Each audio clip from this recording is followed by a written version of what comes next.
Afternoon, everyone. Back to play with more trains. I was really, I really wanted to play this again because SOCAR turned it into like the most chaotic game ever made. While I find it extremely relaxing and was just playing it idly while I was doing other things. And so I made significant progress since the last time I actually played this on stream. Um, I was mostly just driving around doing passenger missions. 'Cause it seemed like a good way to just unlock the map to just make a nice route going through everything, delivering passengers while unlocking all of the locations. Because there's like a little tech tree production chain type of thing, and you can't actually do everything in the game. You have to do things in order. I can just go in the game and show you what I'm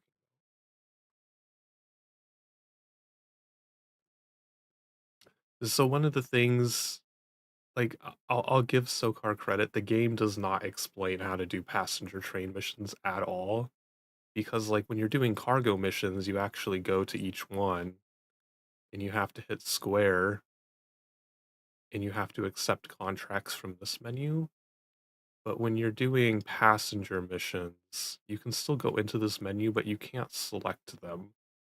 What you actually do is you plan a route, and you can plan a route up to 10 destinations away at a time. So, like, you just plan a route and you put pins at all of the cities, like all of the main cities where you want to go. And then when you go to like Ostrava, Maine, and you open your doors, it will pick out all of the main cities that you have planned on your route currently and automatically take all of the passengers that are going to that location. So as you pass by each location, and drop off passengers, it will pick up the passengers from that location that are going to any of the main cities that are on your current route. It works the same way with postage. You get postage from the warehouses. When you open your doors, it will automatically pick up all the postage going to all the locations that are along your route. It's pretty simple once you know how to do it. The game just never fucking tells you how to do that. But the other thing where it's probably gonna help the production tree. This is another thing that the game doesn't really explain, uh, but all of the yellow icons are the things that you can always do.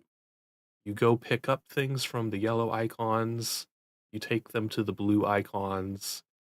Once you've dropped things off at the blue icons, they will slowly turn all of those materials into the things. So, like, I take stuff from a pump jack and deliver it to a refinery for crude oil. Over time, it will slowly convert all of that stuff into the crude oil, which I can then go back and pick up and take to like a power plant. And then the power plant, I guess we're not going directly to a power plant. You go to you take a pump jack. I think the pump jack produces the crude oil. So you pick up crude oil from the pump jack, you take it to the refinery.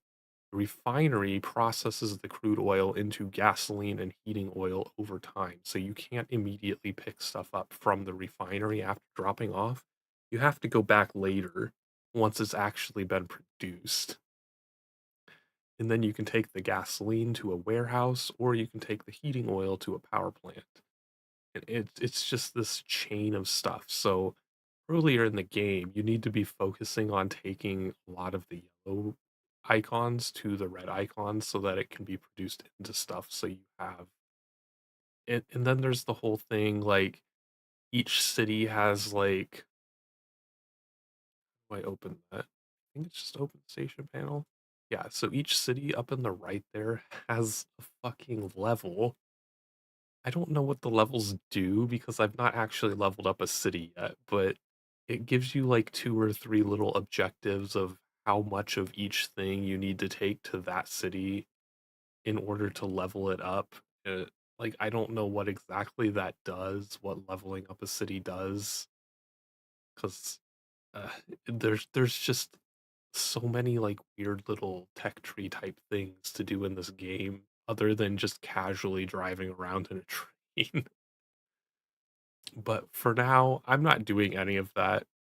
The thing that I've been doing is I've just been planning routes that go past all of the locations on the map to unlock them. So the brighter ones are ones that I've been to before. The grayed out ones I haven't. So I'm working my way up to here to just unlock this whole area. Um, and just doing passenger missions along the way to so it's not just mindlessly driving around doing literally nothing. At least I'm doing something.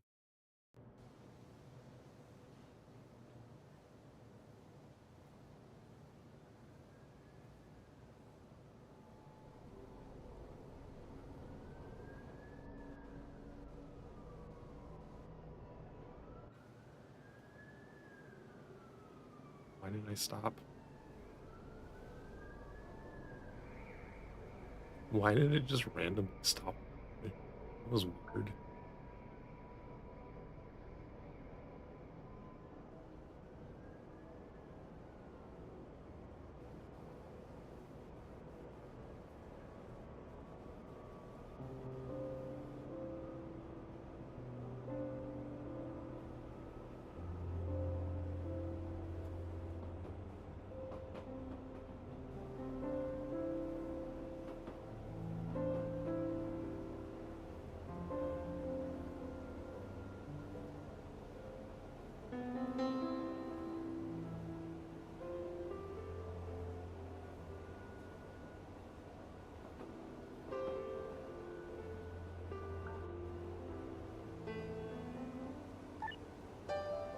This is the Oh, station. that's not what I wanted.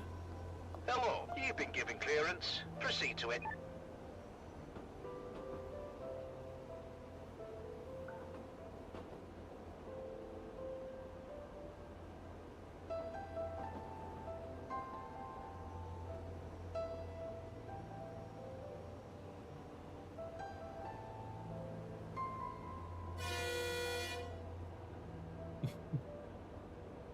We need that horn and raft.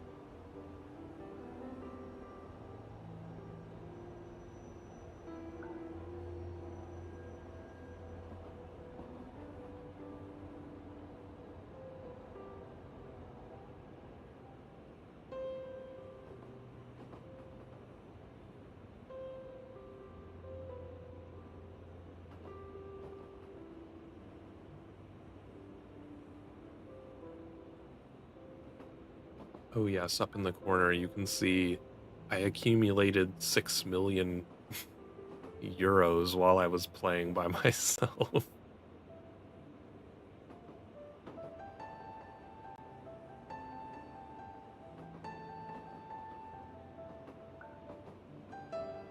Should check and make sure my employees are doing something.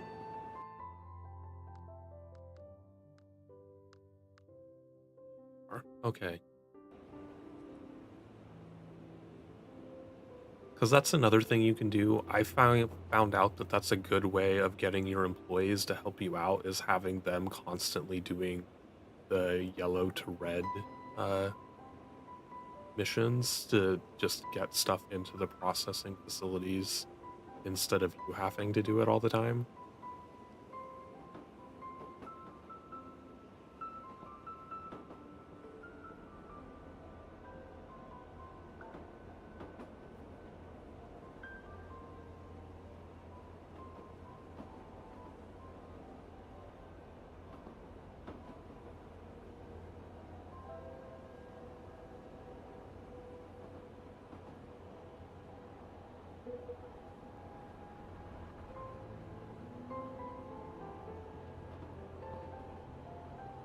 The great thing about the locations is you don't actually have to like go into them all.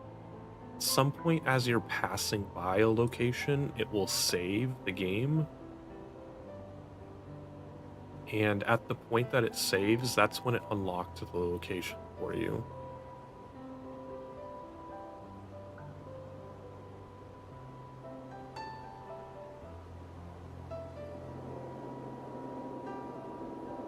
Is it really gonna go down to 7? Probably. There's a curve.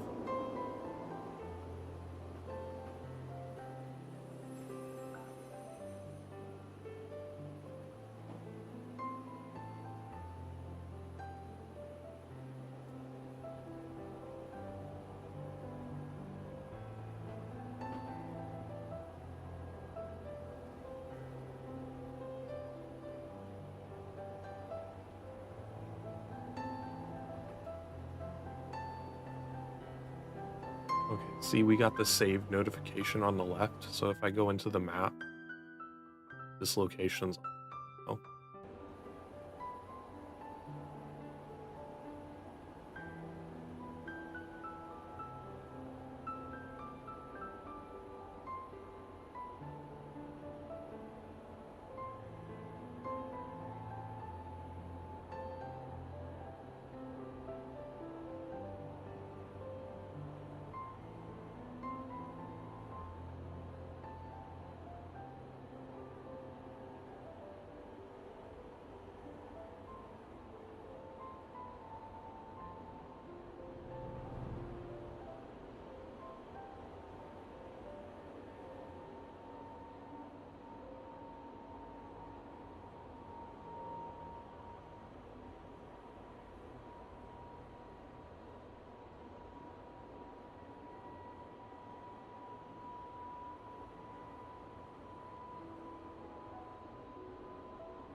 oh, right, I was playing in the middle, so I didn't cover up all the stuff, right? There we go.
Sure, my proudest plan. I only have it going 8.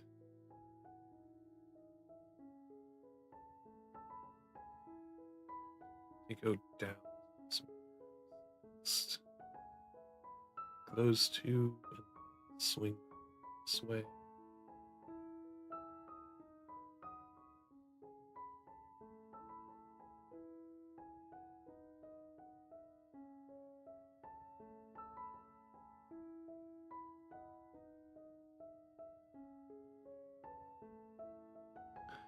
Like, I do need to go back down here, but then there's not really a path. I need to go back up this way anyway. So I might just reverse direction from that warehouse and go here.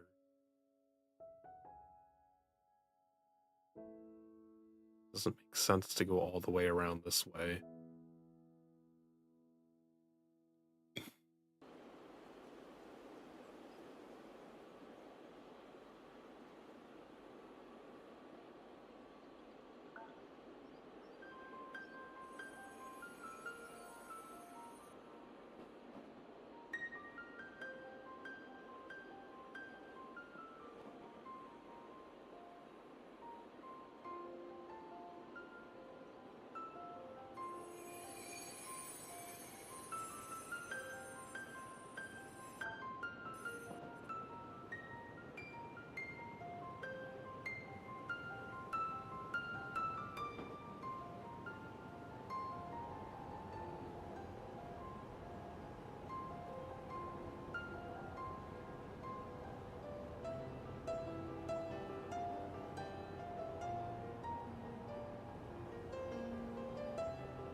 Is my game capture offset? Happen.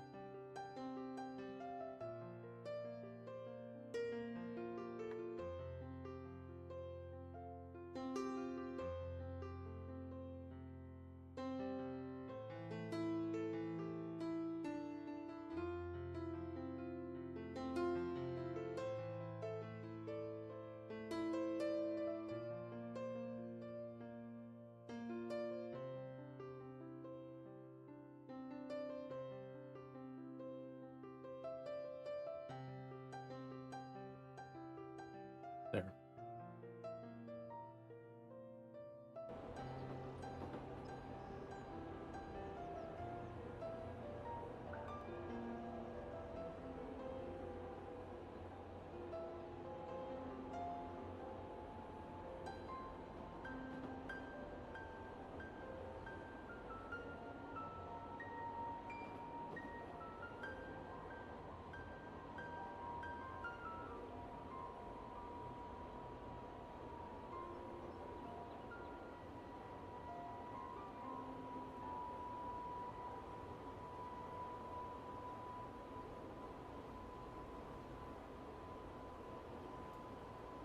Why does the speed limit increase to 120 and then immediately drop to 60?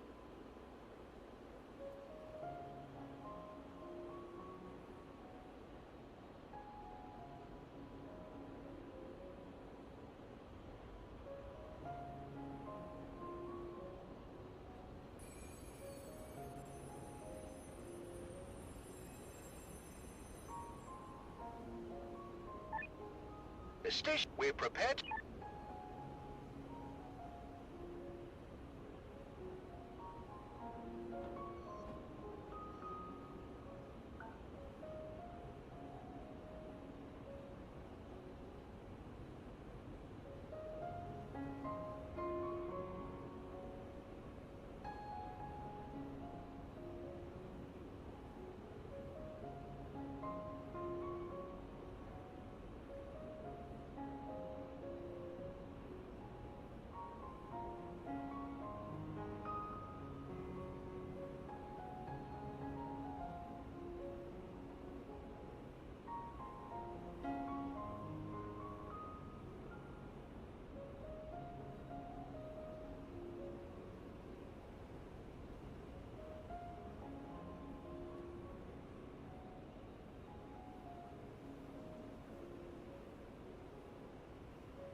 And Berlin.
Oh, this glitch already. So there's a really annoying glitch in this game where sometimes the sound just stops working.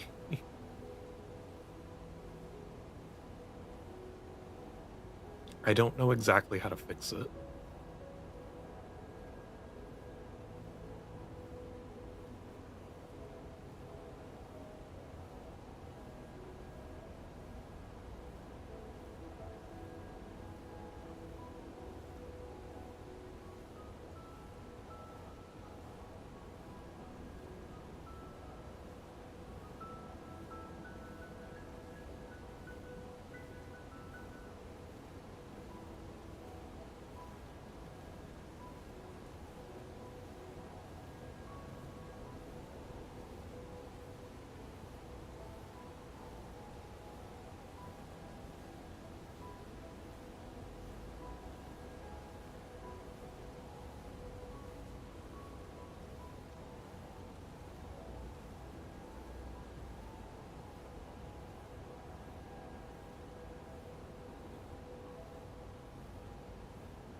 If you have to be careful planning long passenger routes though, because if you take too long, it just gets rid of the passengers. You have to do it within a certain amount of time.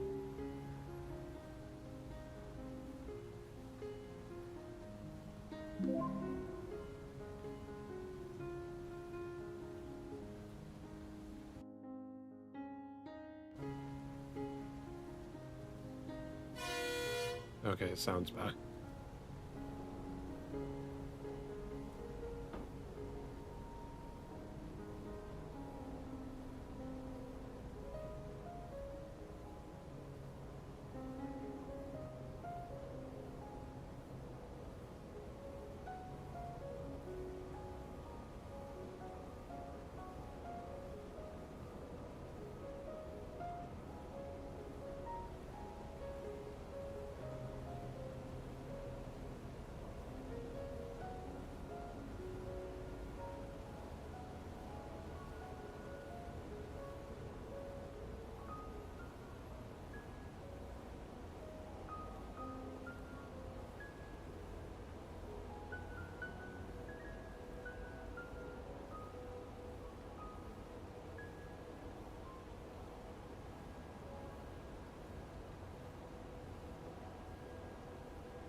And the sound's off again.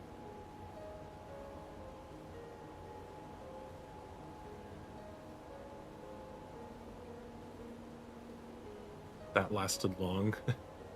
Why is it doing that today?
gonna be a very quiet game today since it keeps glitching every 5 seconds.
I wish I knew how to fix the sound thing.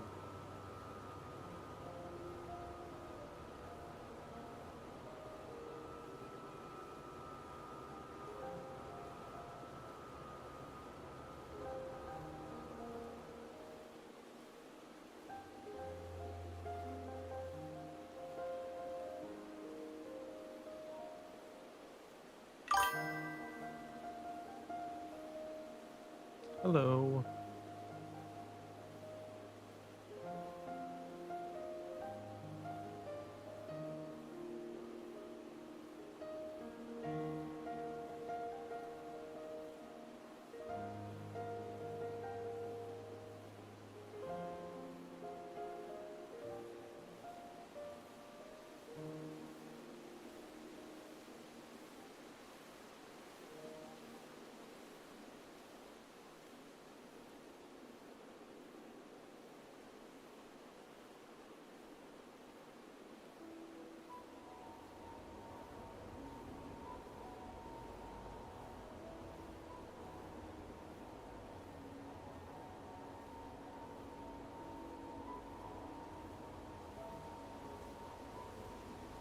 They're enjoying a very quiet train ride because the sound in this game keeps glitching and turning off.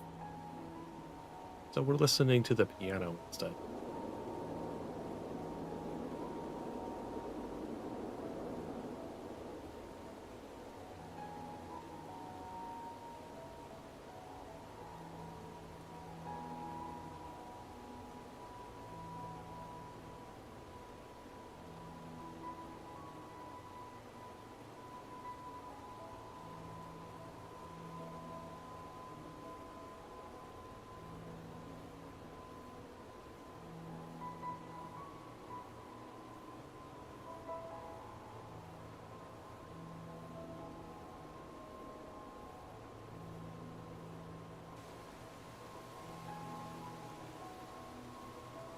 Train got really loud all of a sudden.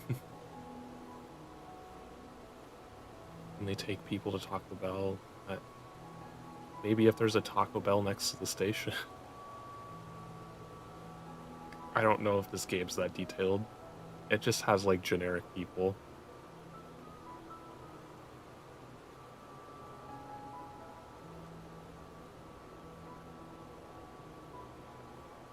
Another animal on the tracks. No notification noises though. How far away is this? Okay.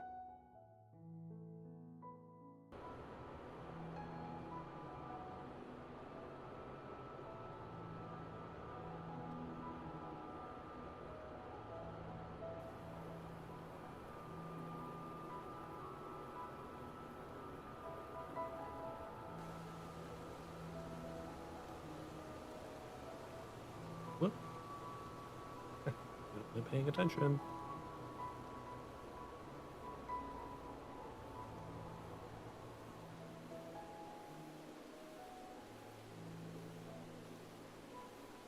Oh. And then I forgot about the animal. Oh my, I'm doing good. Just trying to relax this weekend.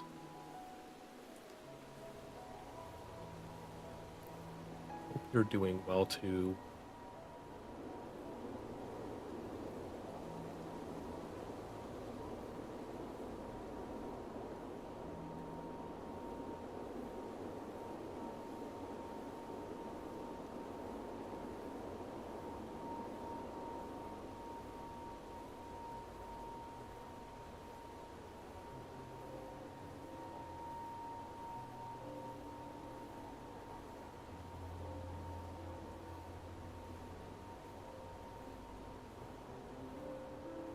Worst week yet, like of the year.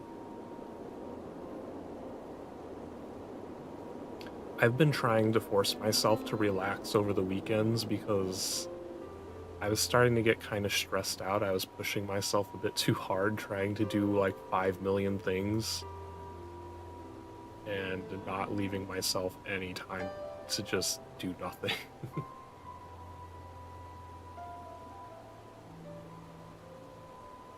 Cookies for the trip.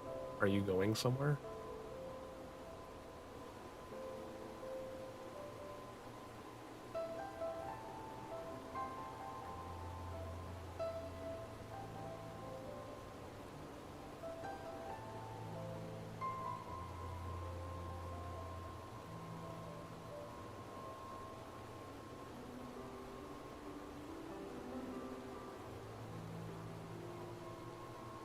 This week, are you taking the train?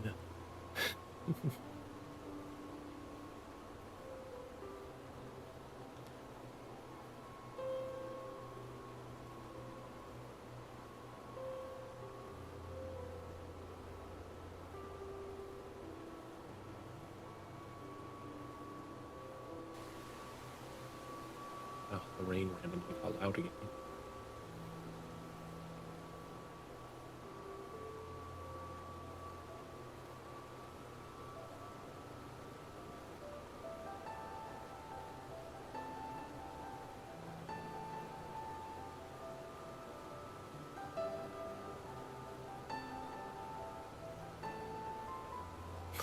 Can they go past the Latinas? I mean, I assume they can, as opposed to other forms of transportation. I always loved taking trains, but there's not a lot of trains anywhere near me.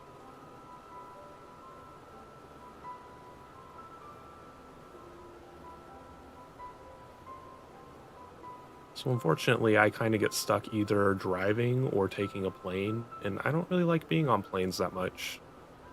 I'm not like afraid of them or anything. I just don't really like them. I don't like being packed into a sardine can with a bunch of people.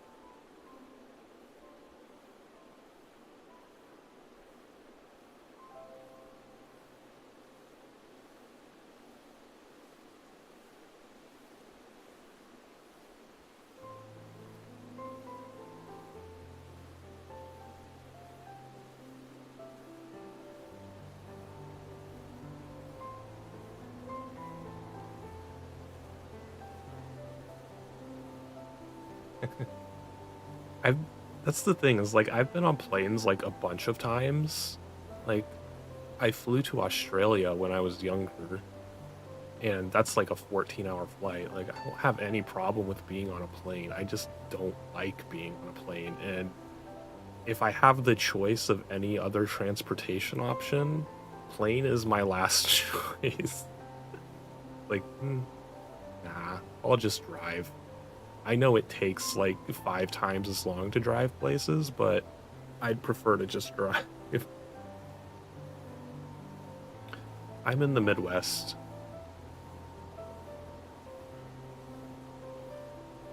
so most of the trains around here are just like passing through. They don't really go anywhere.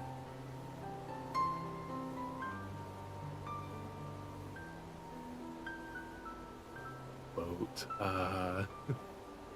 I've been on a like when I say cruise here, I don't mean like giant Caribbean cruise ship. I mean like riverboat cruises and stuff along the coast, fairly small boats. That's like the extent of boating that I've done.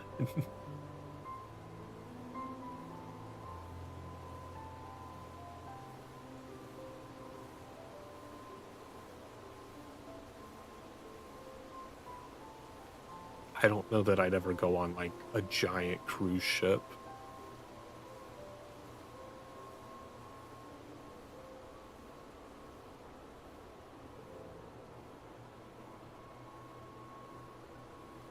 We frequently call planes the sardine cans in the sky. You can't hear the horn that I'm blowing for this, but I did. And cruise ships are just giant petri dishes.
Trying to pull you into a train. You didn't want to go on the train?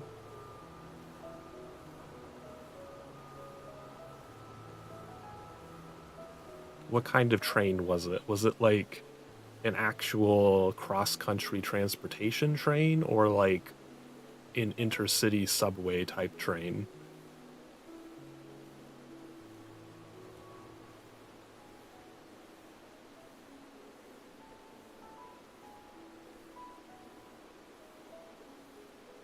New York train? Oh God. My friends took me on the subway in New York one time when I was visiting, and I literally thought I was about to die. It was rocking back and forth. I was like gripping the fucking bar. Like, why did you bring me here?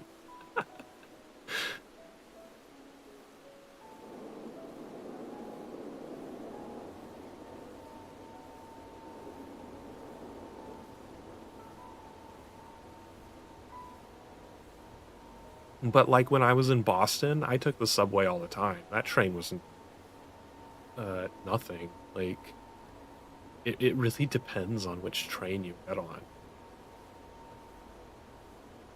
The Boston train was really, really nice and gentle and not scary. The New York train, I would never go on again.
Yeah, so I work from home, so I don't actually go out that much. So when we got a car, like the only purpose of having a car for us was to travel.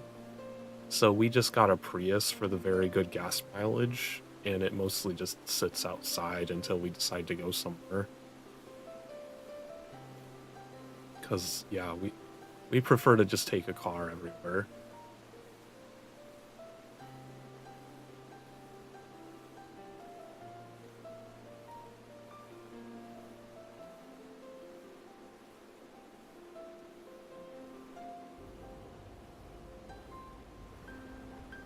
Hi, Zero Winter. I see you showed up for the train game.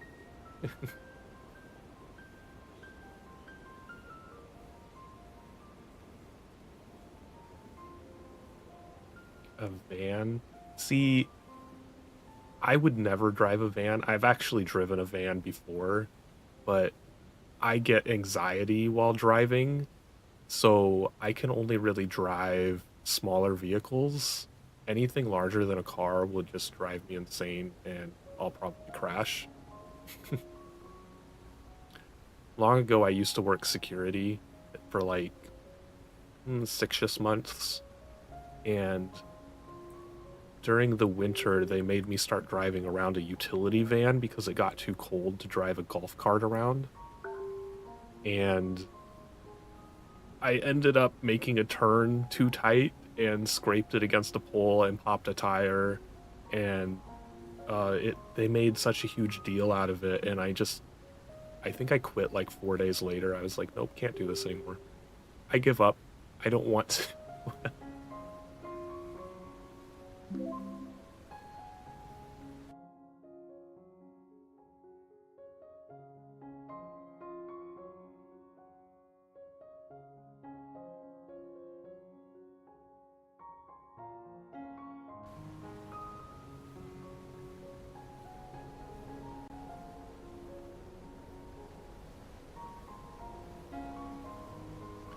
And like the reason I quit was not it wasn't solely because they were making me drive that van. Like it's one of those contract security companies where you have to go they had an app. It, the company had an app where you could like self-schedule things and it lists all of the contracts that are available. And it's one of those companies where the place where I was driving around was a permanent contract that I had. I did that every Saturday and Sunday. Speeding. Oh no.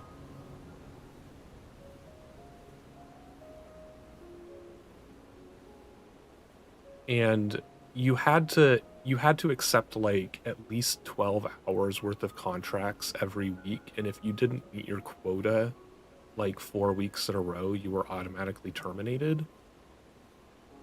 So I took this permanent contract because it was pretty easy. I got to drive around in a golf cart, which was fun. And it made it so I didn't have to worry about the stupid scheduling system all the time, and like the risk of being terminated by virtue of not taking enough work. And I ended up quitting because, like, obviously I was not going to continue doing that permanent contract. And I didn't want to go back to having to scour their stupid scheduling system every week to make sure I got enough hours. So it's just like, yeah, I'm done. Fuck this.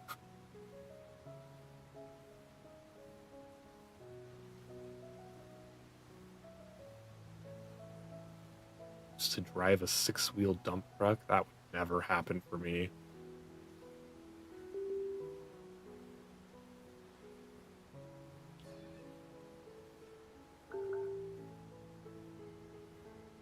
Oh, I can get hand sanitizer for my train now.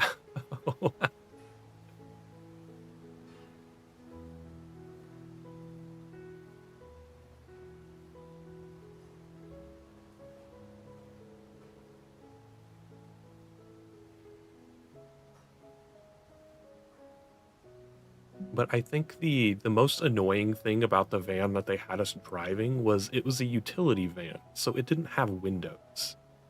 Aside from the side window for like the driver's seat, you had just like a couple of really small windows in the very back on the doors. So you couldn't really see anything.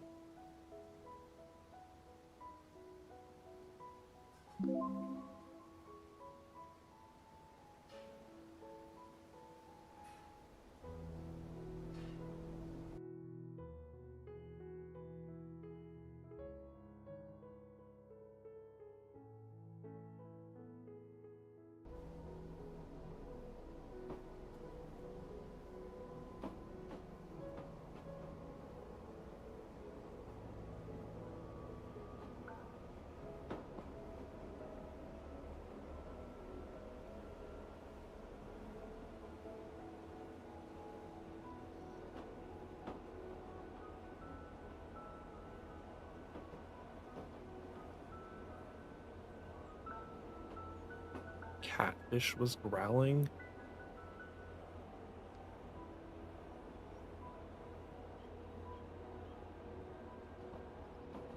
You just mean your cat?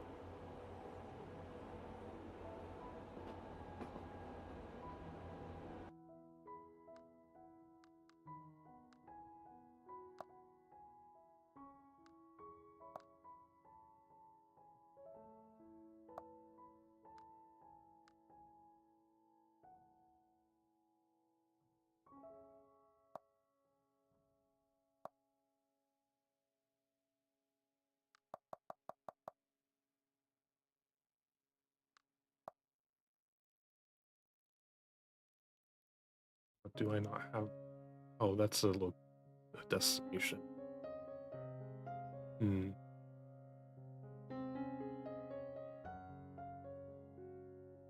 Sure.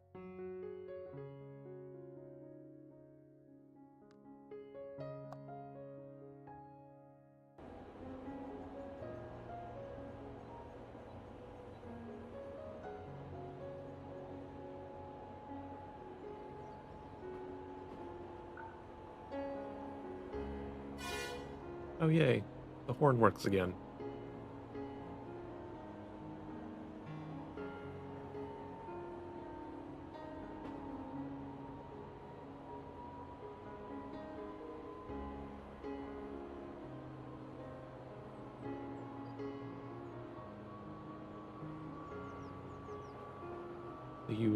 You have like pet catfish?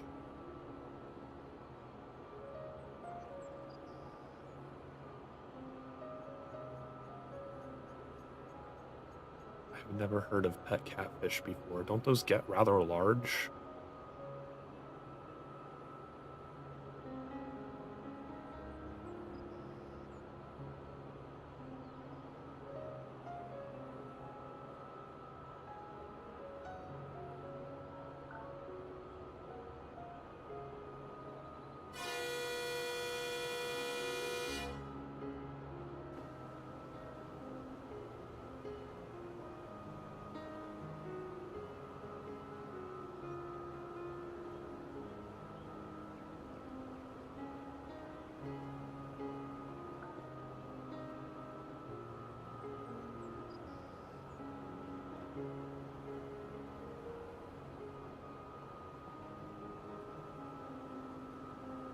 I also didn't know that they growled.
slow down a lot.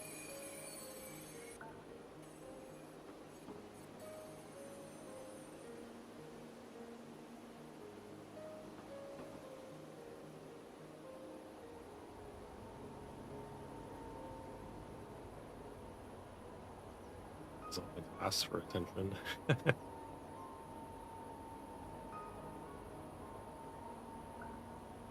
Does that require like a really large tank?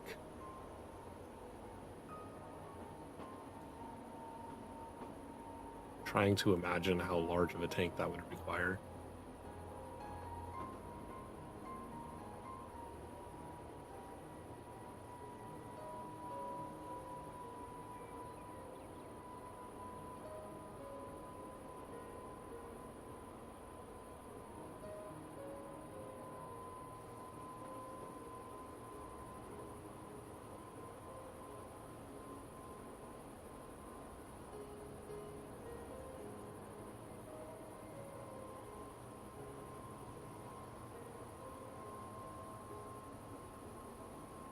$10 gallon. I mean, that's still pretty large,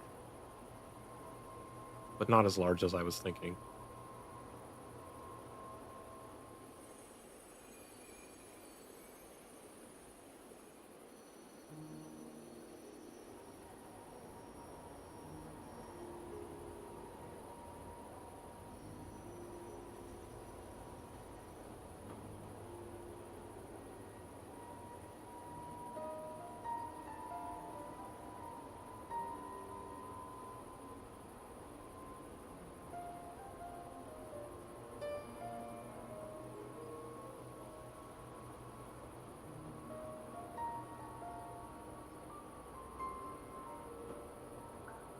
I think I've only ever had two pets myself. When I was like a little kid, I had a turtle for a while, and then I had the like cliche hermit crab thing. I never really cared about the hermit crab. I don't know why I ever even got one. I liked the turtle. I really like turtles, but the hermit crab was just one of those like it was hard to take care of because I just didn't care about it and it was never visible, so it was like why? It was always just hiding.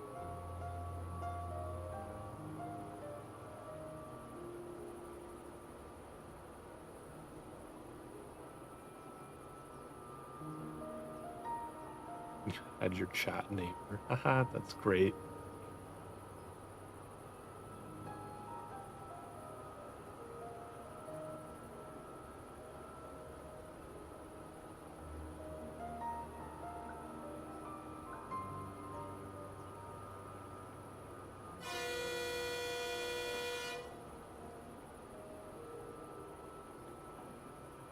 Crabs are known to be shy. I mean, I was also like 10 years old or something, so I probably also wasn't taking care of it properly.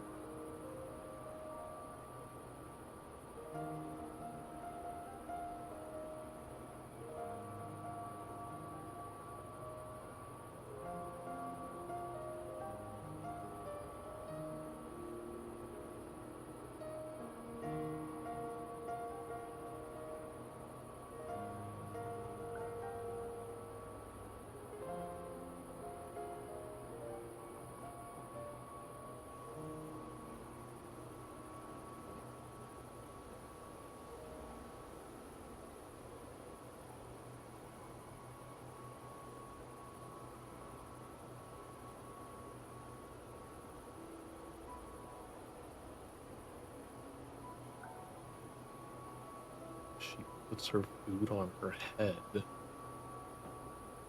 You didn't explain to her that you're not supposed to play with your food?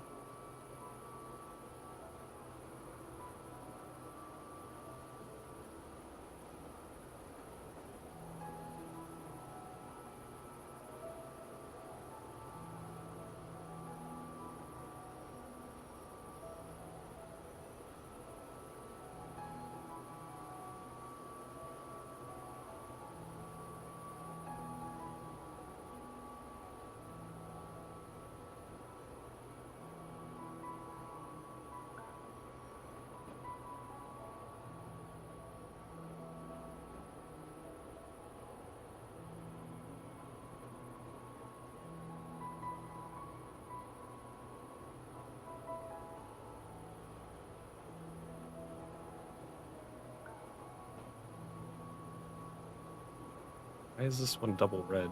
What? That didn't make any sense.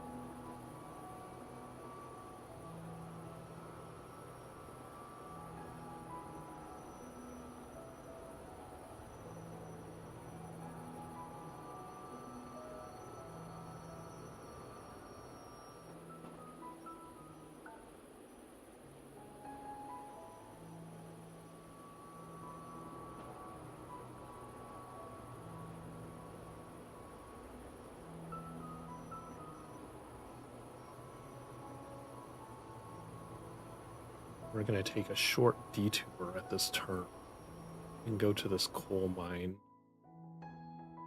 just to unlock it, and then we'll reverse and go with the actual route.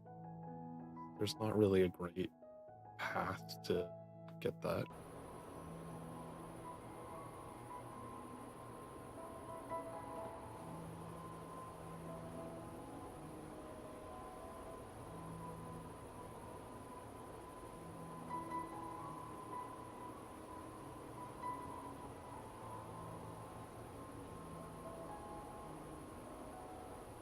What's my durability down to 89%? What did we do?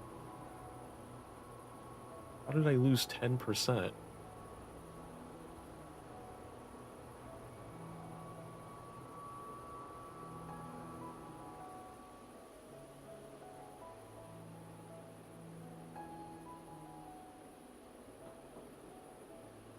That's a lot of stuff to have in there.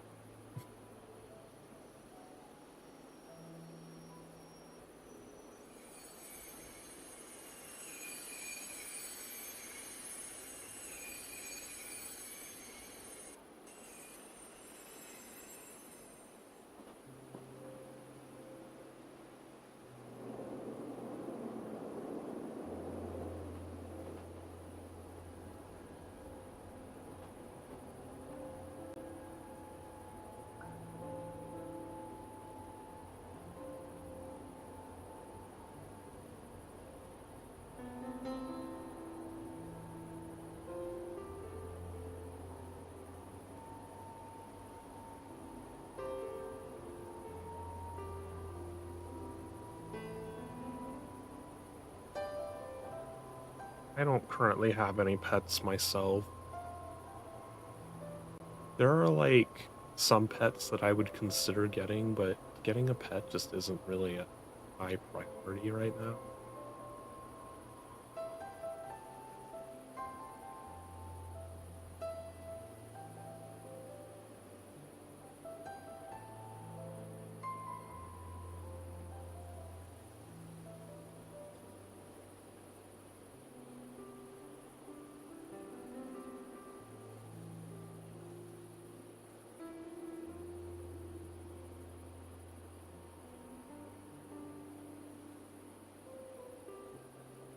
To pay attention to the saving thing so that we can reverse.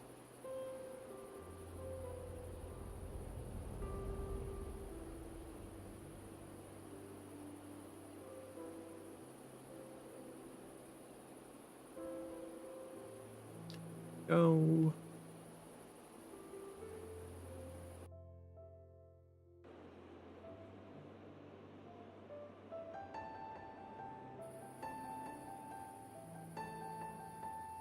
But if I did get pets, it would definitely be something that I could keep in a tank like that. I don't really like pets that wander around the apartment and shit.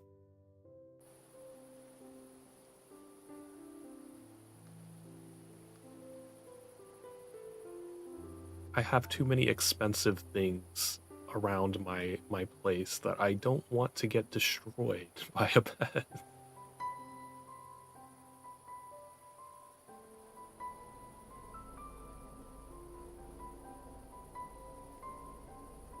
We're actually both allergic to cats, so we would never personally get a cat.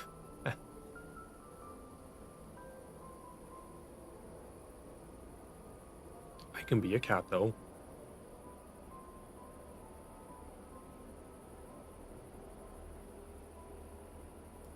This is as close to cats as.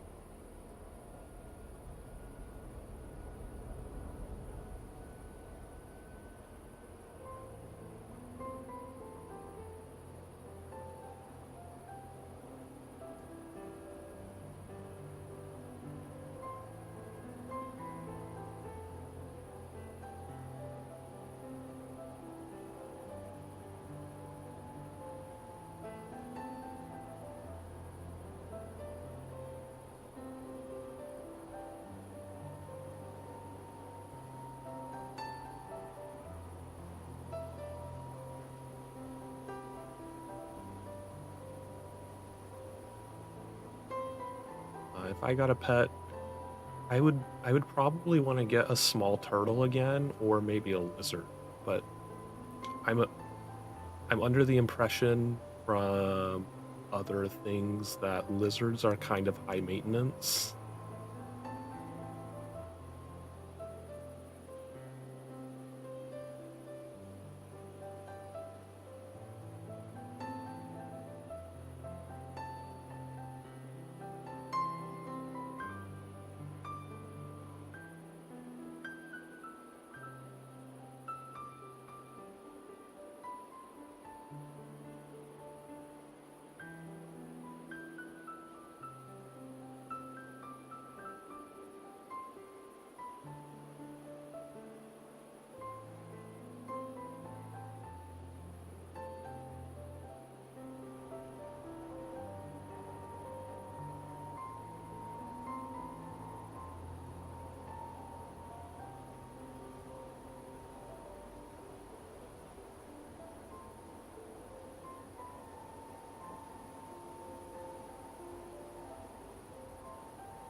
Tiles are cute.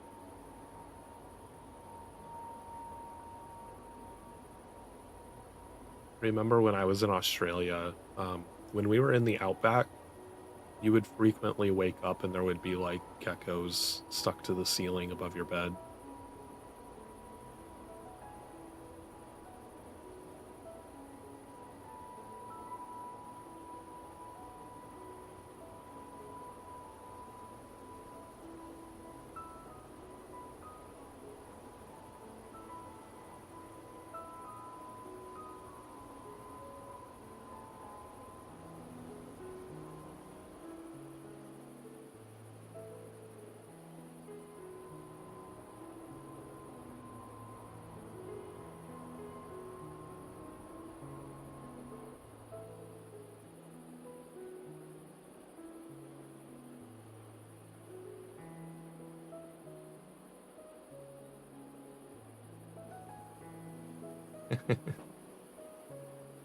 It auto-corrected gecko to help. That's a strange thing to autocorrect.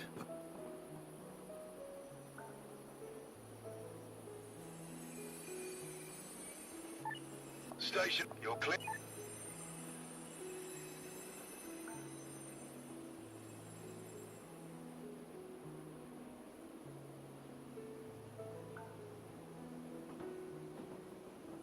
I don't know, maybe you needed to remove the popcorn ceilings because those are ugly. It's like, someone help me sand down my ceiling.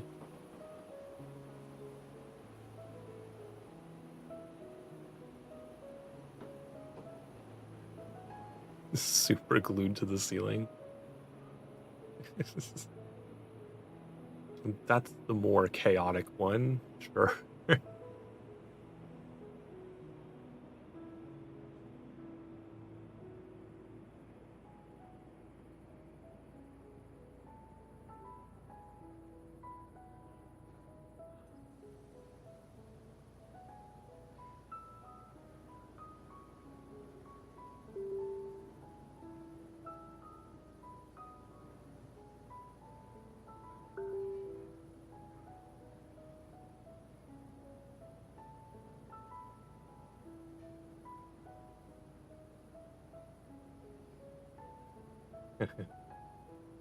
I just had that on my mind because Facebook randomly suggested this weird video of someone sanding down popcorn ceilings this morning.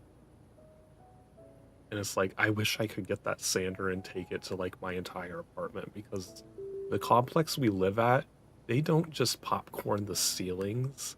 They use the same thing on all of the walls. So all of our walls are textured, and it drives me insane because it makes it so difficult to put things on the walls.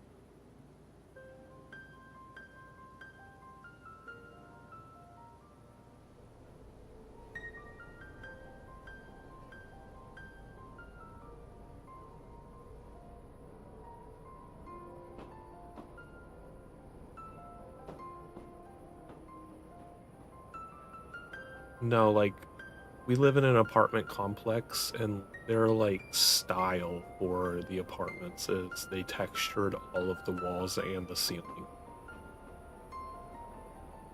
And ironically, they're one of the few apartment complexes. So like most apartment complexes in the US don't allow you to paint the walls for some reason. I don't know why. It's a common stipulation. This complex does allow you to paint the walls, but they have textured walls, which makes painting them like infinitely more tedious.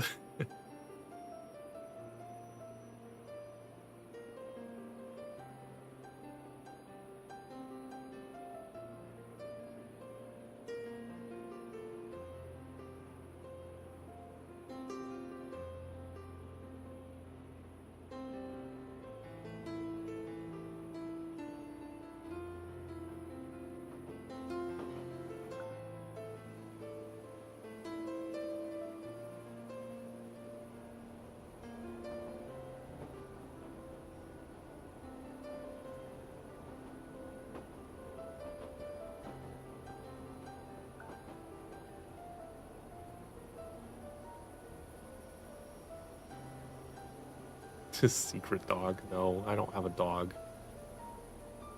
I do have a partner. Like we live together, but um I was talking about just the complex.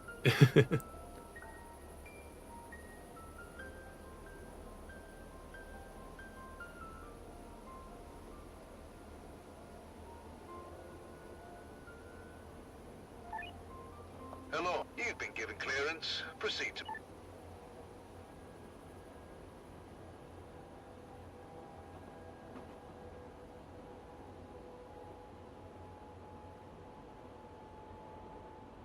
My partner is actually Sokar, but I don't think he's around right now.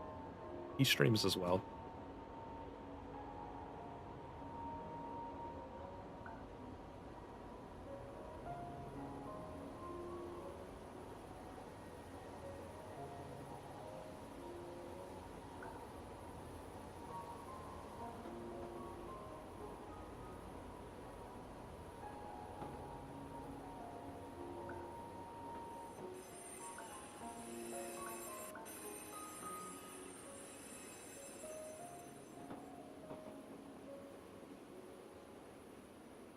I don't have any well, here.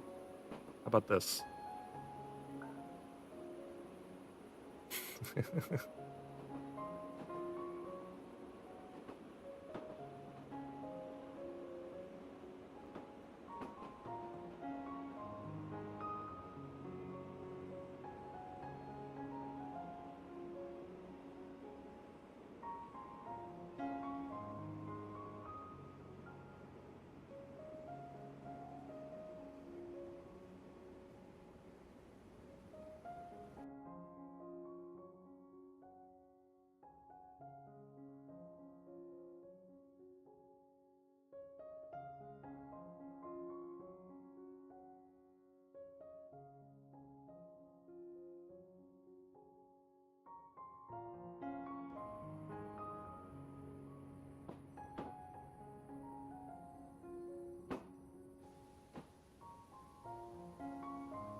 Carry clown in it.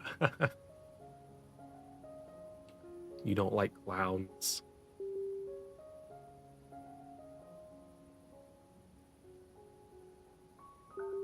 What is like she playing a game that has clowns in it? What game is it? Now I'm curious.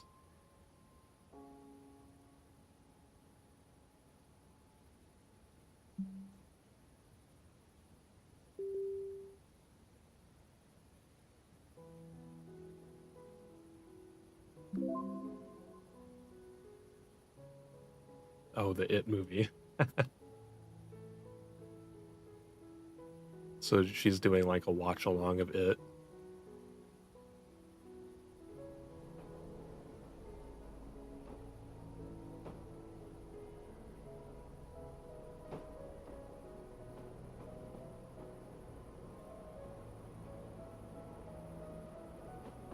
I love horror games. It's just a lot of more recent horror games are not all that great. Like they're very predictable and yeah.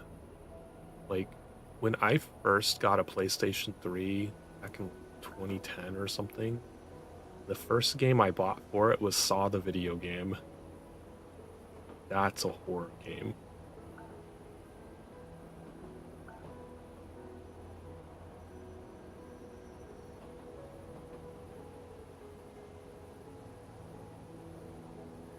Your favorite is Little Nightmares. I've actually never played that myself. I've watched a couple people play the first game, but I know there's a second one, and I thought they were making a third one or something. It's something that I want to play on stream at some point.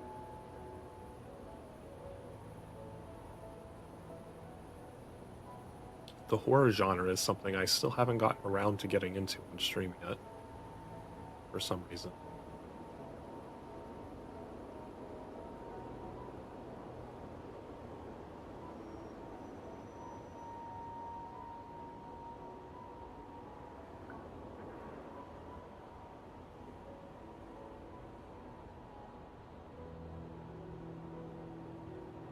So they are making a third one? Is it not out yet?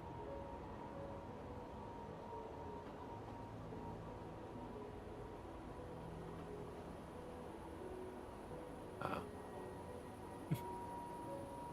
I don't really follow like gaming news much anymore, so until it pops up in like a trophy list somewhere, I have no idea what games are currently being worked on.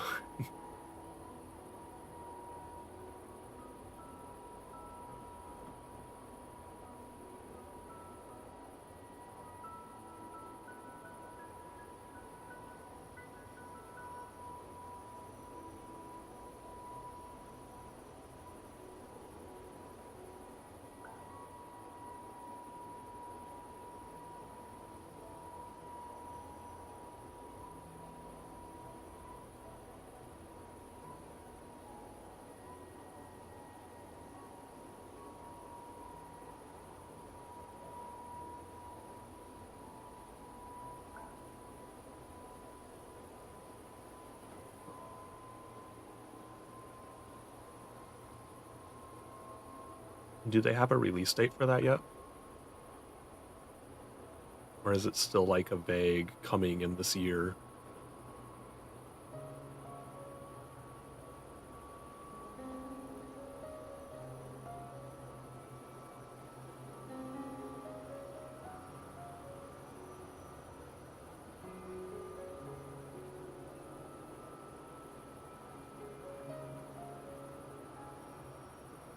Pizza.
What kind of pizza is it?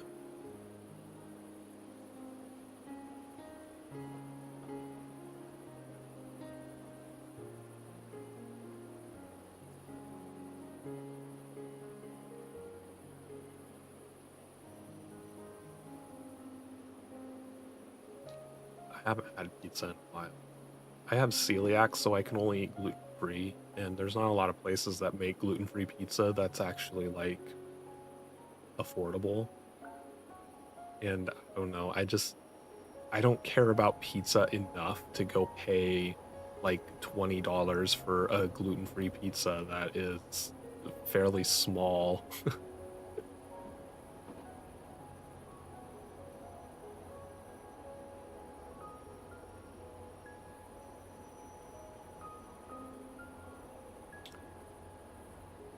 Especially because like gluten-free pizzas at a lot of places are like these really thin cardboard crusts.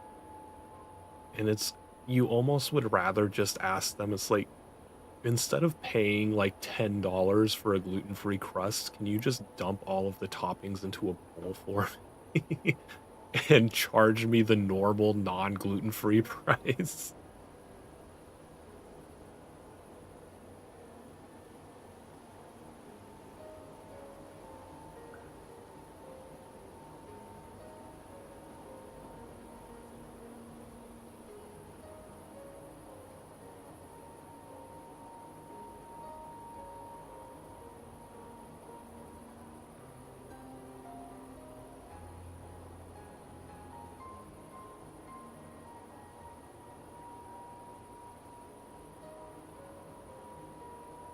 You just get separate ones.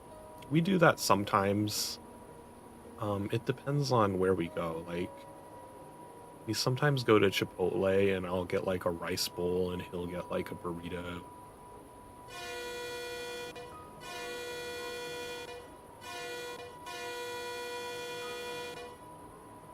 Um, but we don't usually do that with pizza. Um, just because it's harder to keep, especially if he doesn't eat all of his, it's harder to keep it separated so that the glutinous pizza doesn't like cross-contaminate everything in the fridge.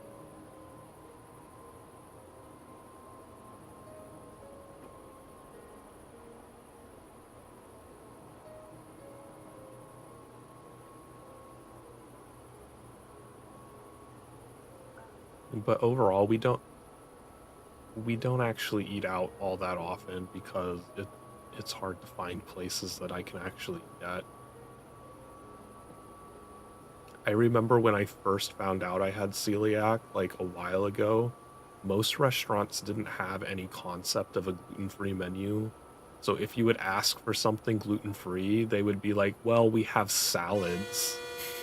It's like, "No, I asked for food."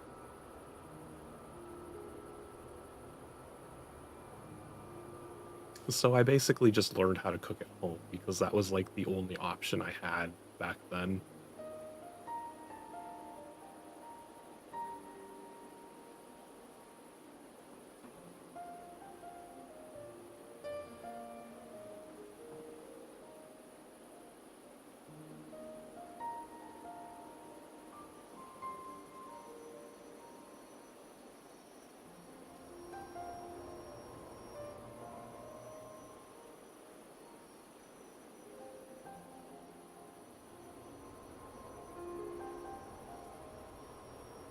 I'm one of those people that cannot stand salad. Like lettuce in particular, I just don't like lettuce. I will eat most other vegetables, like no problem. I'm not against vegetables. It's just lettuce and cabbage in particular, I cannot stand. I don't like the texture of having leaves in my mouth.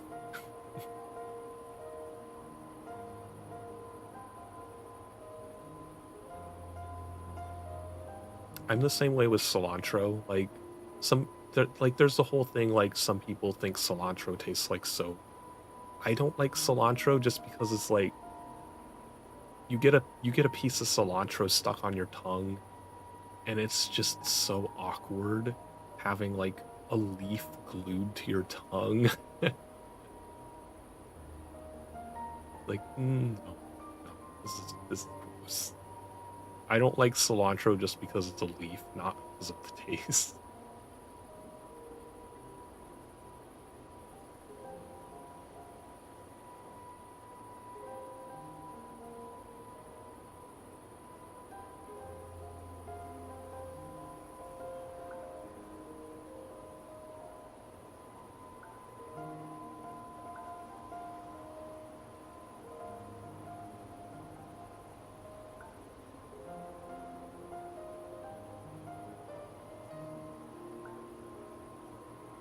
I'm just thinking about food.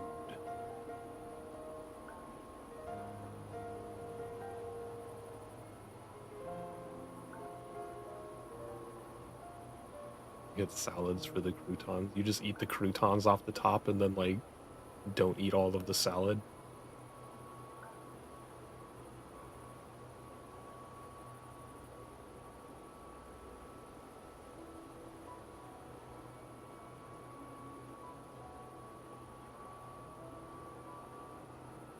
You just eat the part you want. It's like, who wants the rest of it? Garbage disposal.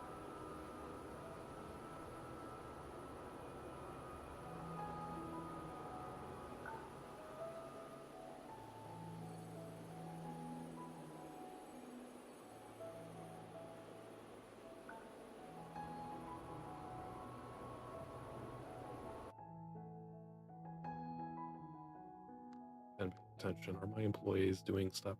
He's doing a lot of events. Gee.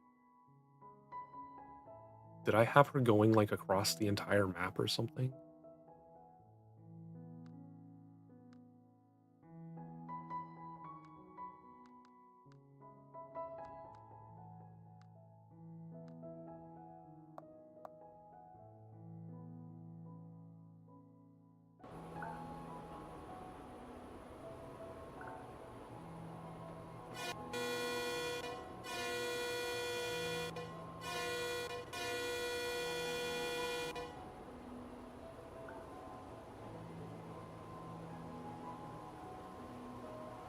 Bag full of croutons.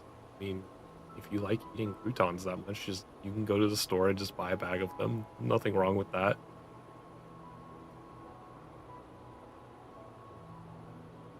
I eat whole tomatoes despite my partner thinking that's weird. And he always makes fun of me with the Lord of the Rings reference. The guy just sucking on a tomato.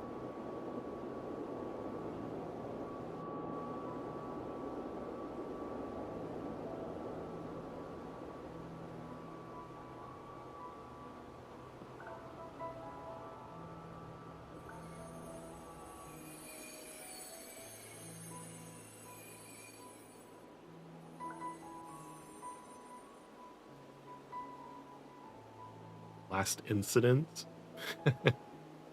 There's an incident about it?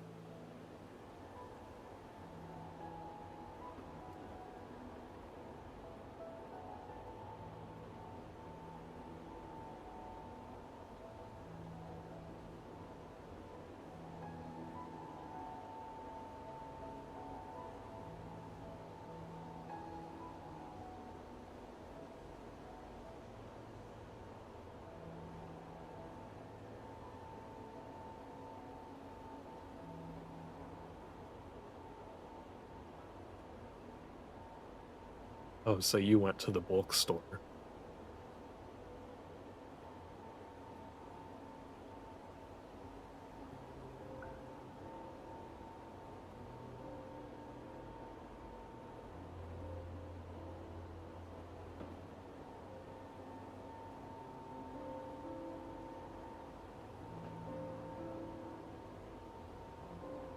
I do the same thing though.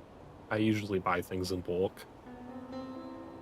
And then my partner complains, it's like, why do you buy so much of this? It's like, because it's cheaper and it doesn't go bad, so why not?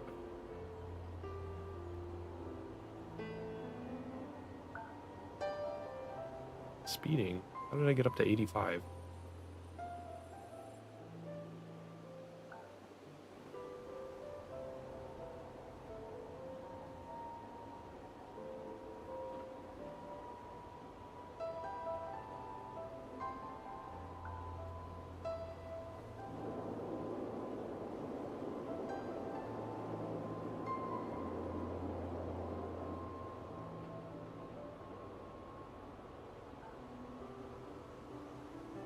You're gonna go? Well, thanks for stopping by.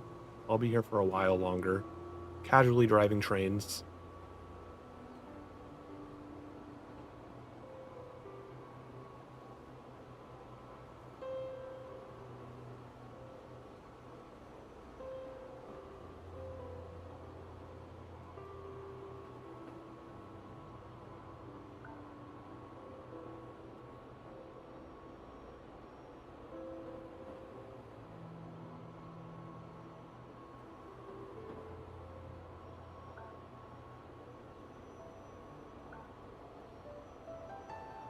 Name you pups.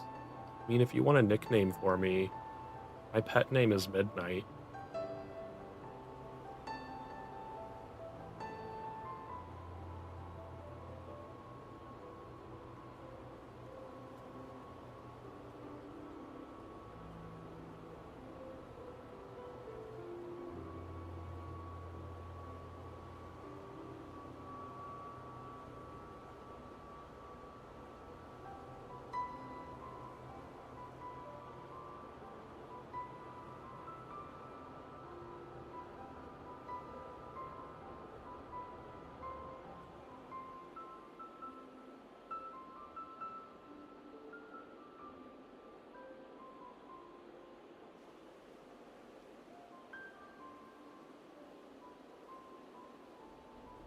Oh, the sound went out again.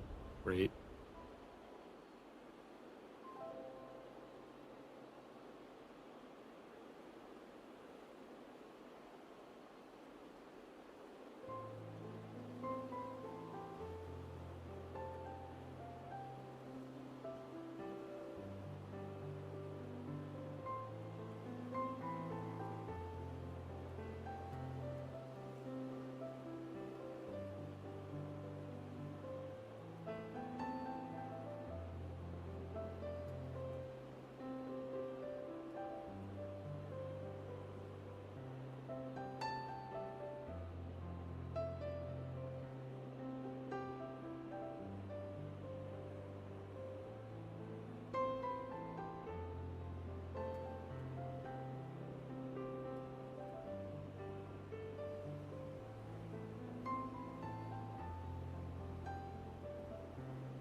I don't know how to pronounce this city name. SZCZ? That doesn't sound like a valid consonant placement.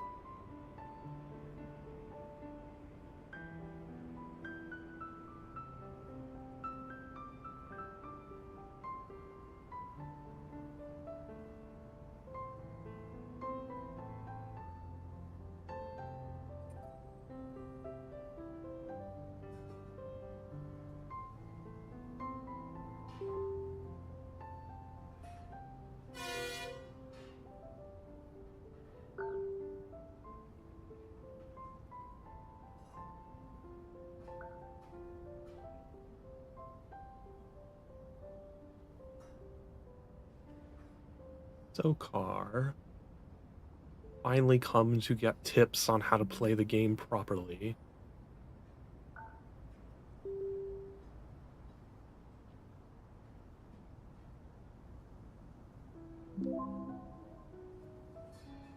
I've been talking about you? No, not really.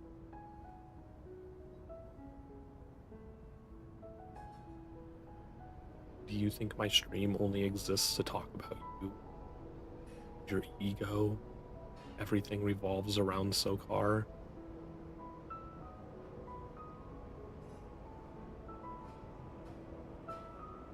I was gonna tell you one of the strategies that you can use for this is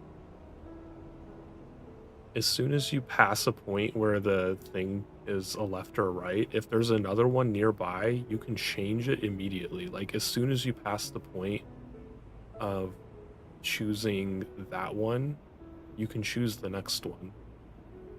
You don't have to wait until right before you get to it. It lets you change it like I think like 1,000 meters in advance.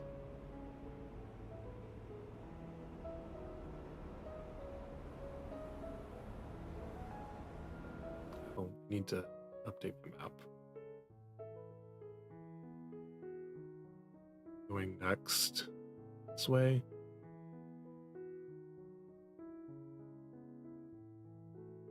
Wonder how much left. Are these the last ones? What was the zoom out? Why is it down? Yeah, I think think this Dortmund sawmill is the last thing that I need to unlock to explore the entire map. Then I'll probably go back to doing cargo missions. I don't know. I feel like switching it up a little. We're in both chats. I love how it popped up that that was your first message.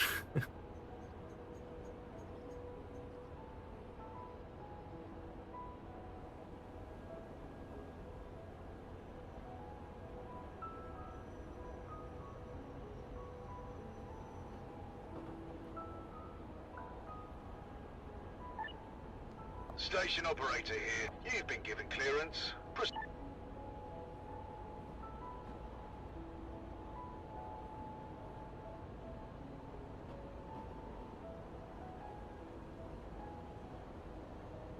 I want to figure out how to do that, like, emote explosion thing.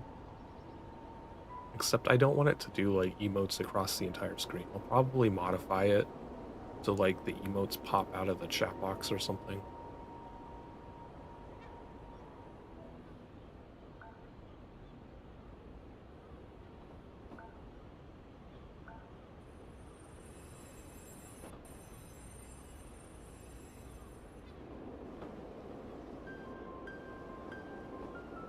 More projects.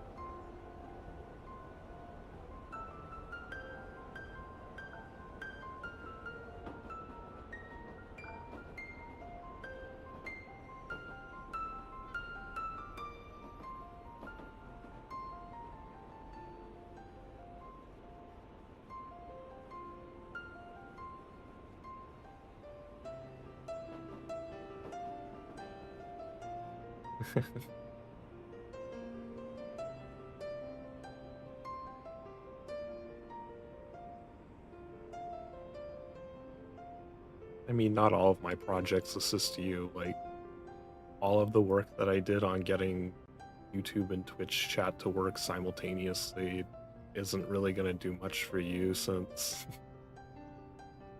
you have a completely different chat box.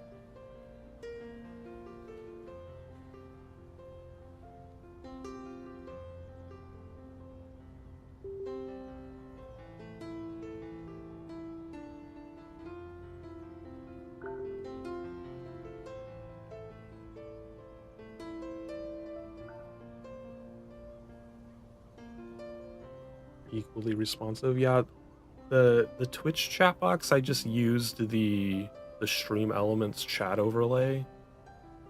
Cause like Twitch never really had that problem of um, responsiveness. Hi, Metallic. Because from what I understand, Twitch doesn't use anything remotely similar of a system that YouTube does.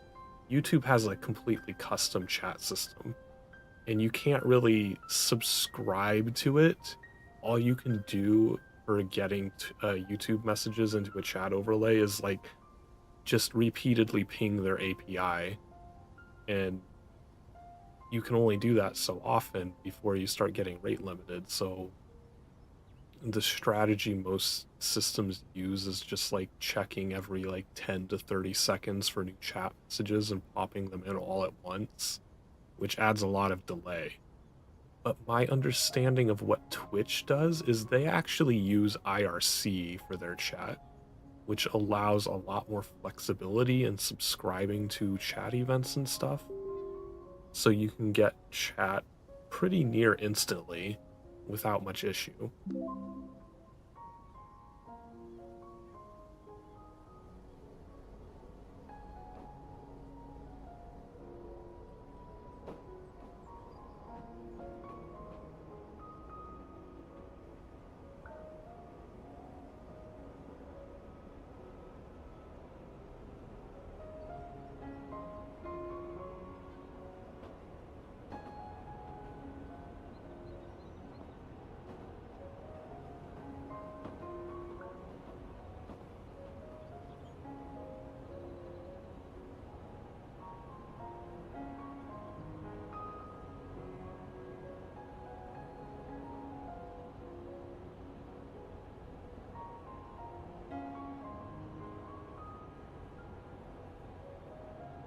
Look, I passed 7 million euros.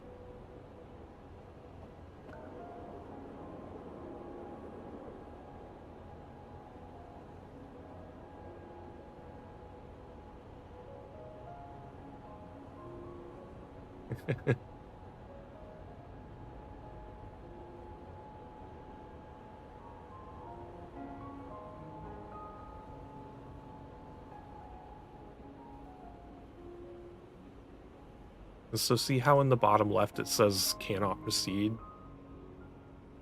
That means there's already a train occupying the track ahead, and I just have to stop and wait for it to pass.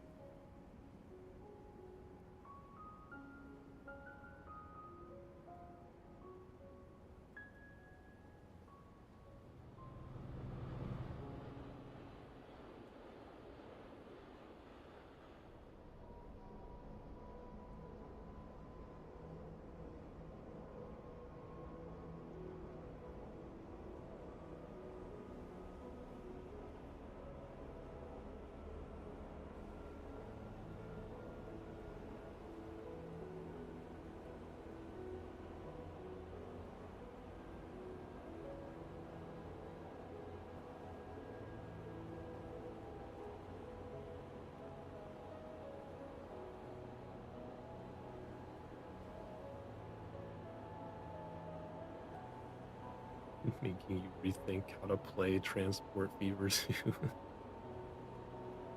I mean, I think that game kind of simplifies it a lot.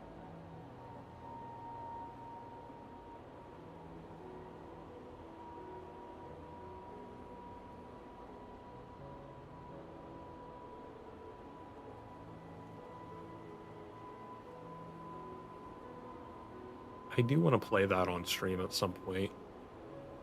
Just have a lot of games that I play. And Kathy was talking about Little Nightmares, and now I want to play that too.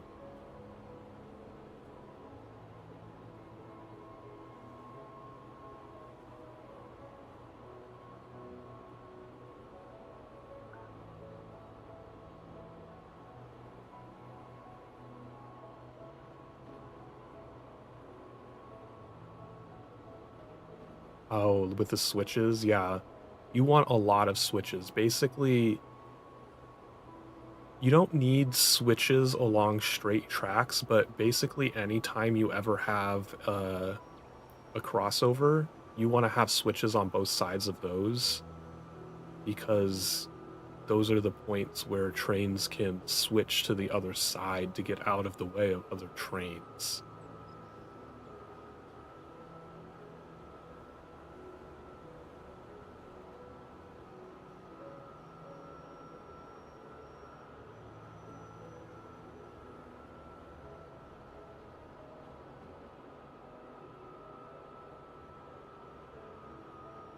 So, like, as we're coming up to this refinery ahead, you'll notice that as we approach from this side, there will be a crossover. So there's this crossing loop, and then the next one will be going into the refinery. And then after we pass the refinery, there will be another crossing loop. So you put a crossing loop on each side of the section that goes off, so that you can like better restrict. See, because this one's pretty long, there's also a crossing loop in the middle here.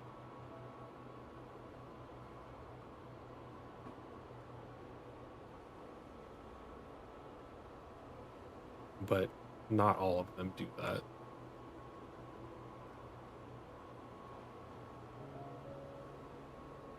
But that's the thing, is like generally you don't want your tracks, your main tracks, to go directly through a location. You always want to have a thing off to the side. It's like that's the refinery track, this is the main track, depending on which one you want to go. So as soon as a train going to the refinery gets off of the main track and goes past the signals going to the refinery, the main track is open again.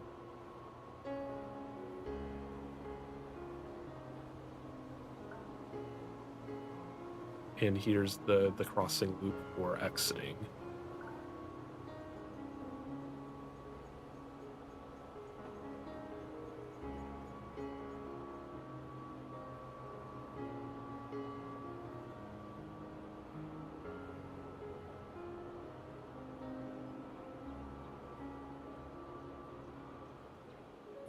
But yeah, I guess this is a good game to like learn how switches and stuff work for trains. Like that would be really useful knowledge. I don't know how accurately Transport Fever uses switches, but it does give you a really good idea of how you should be placing them.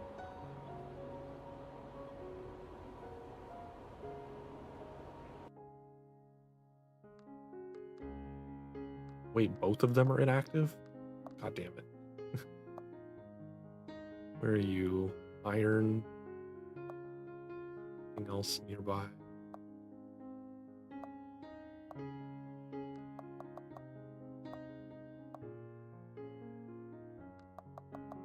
Let me get some bugs.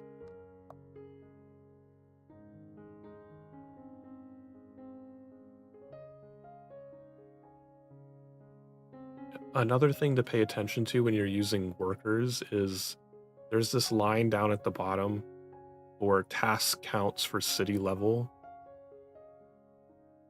You generally want your employees doing stuff that counts toward the city level because that basically means the city needs that resource in order to level up.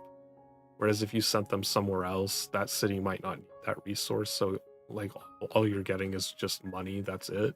You don't level up the city with it.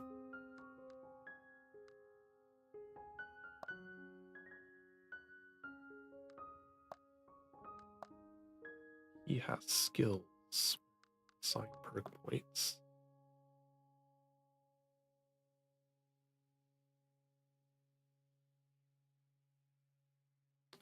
Well, I need to redo all of the links because I also don't have a link to my Discord and my Twitch profile either. I need to consolidate the links.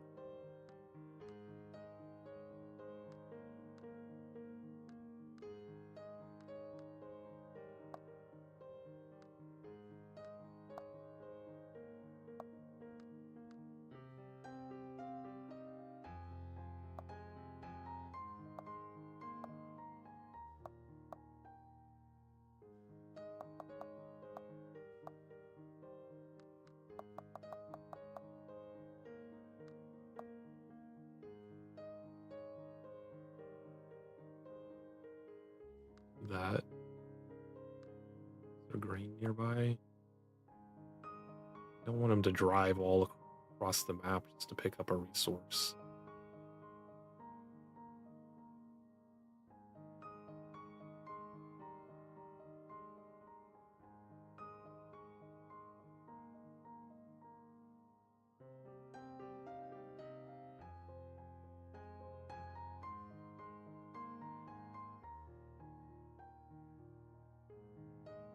Have him do this.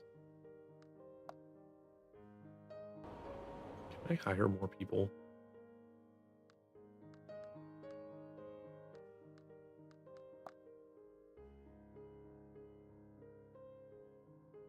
He seems to cap you at hiring people that have 5 skills to start with.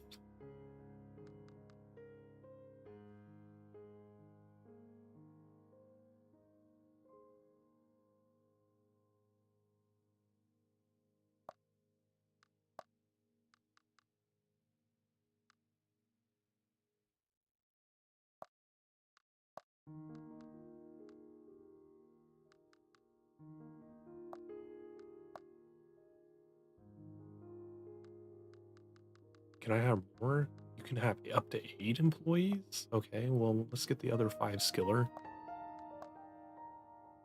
Um, I can't have them do anything yet because I don't think I have trains to give them.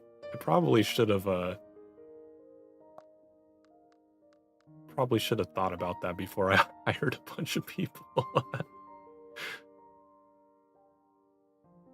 Well, they'll just sit inactive for a while until I can buy more trains for them,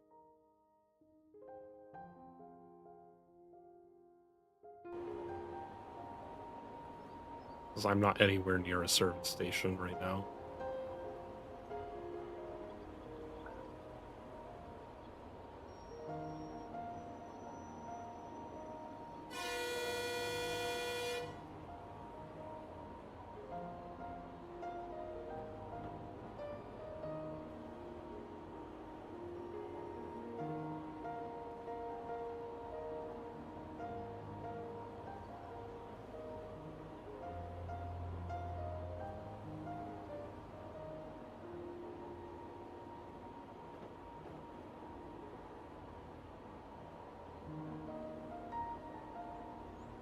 We'll get to Leipzig. I think that's how you pronounce that.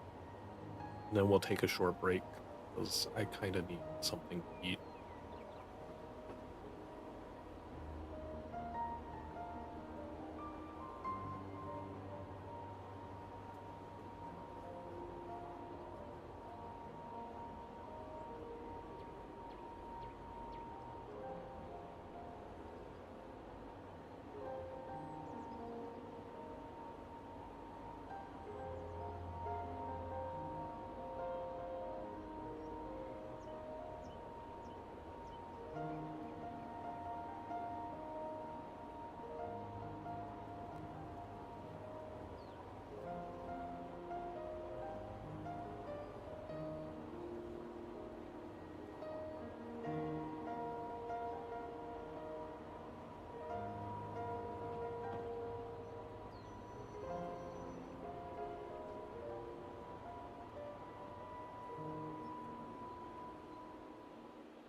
But I wasn't sure what exactly to do with the links on Twitch because Twitch lets you add like those custom panels, and I was thinking of doing something more custom with that because I think it only lists two links in the header. So I was gonna just probably do like Tube and Discord in the header and put some other links in, a panel instead.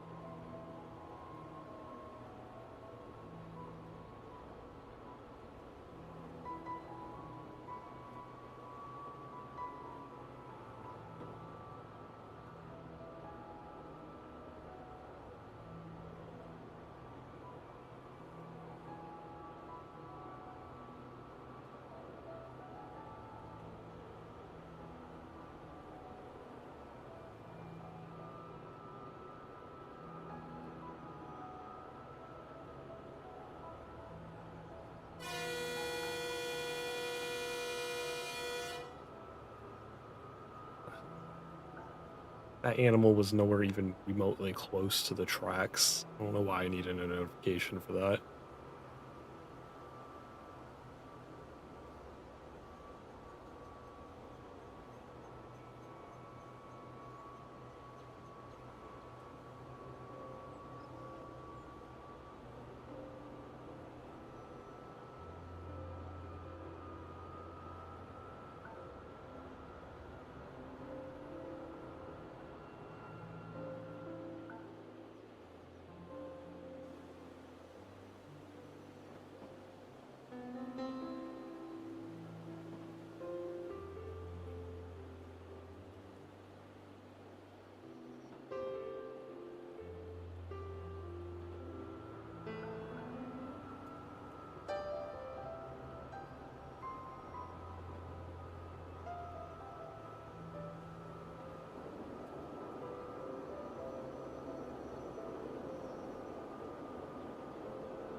Why did that not? Usually when you go under a bridge, it like pushes your camera view down. That one just like, nope, you're just gonna clonk your head across every beam of that bridge.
Hello.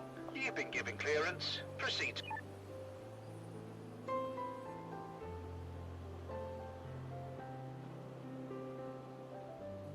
See how I requested access well in advance instead of 2 meters before the light?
keep thinking it's Saturday. I don't know why. It doesn't feel like a Sunday.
Yeah, I canceled all of the postage things because it was taking too long.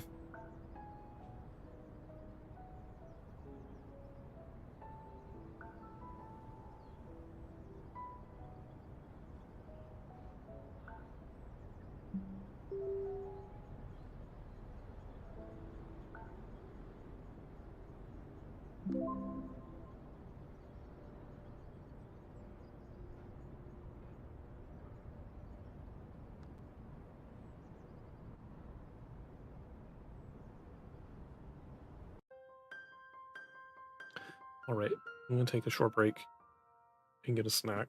I'm really hungry.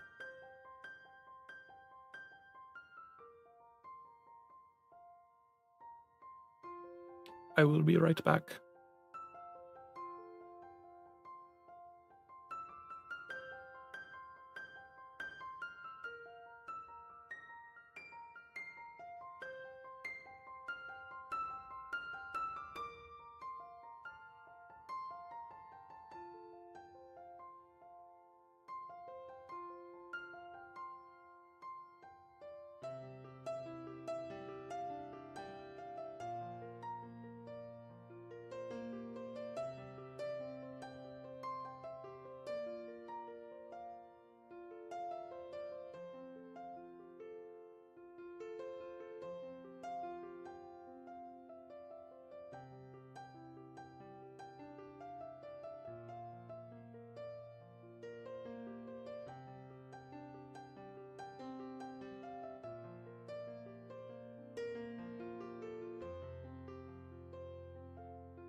Okay, I had my snack.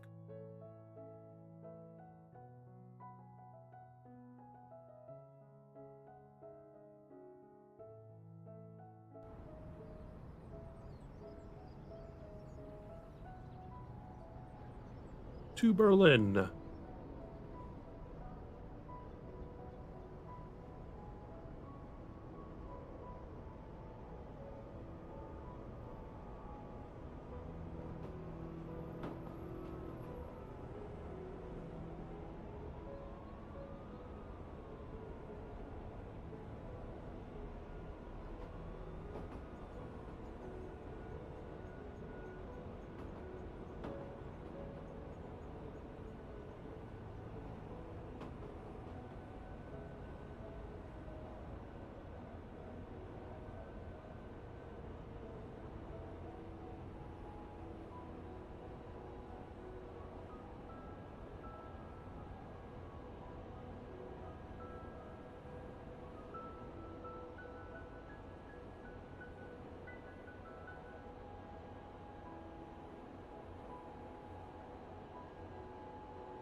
Stops do I have?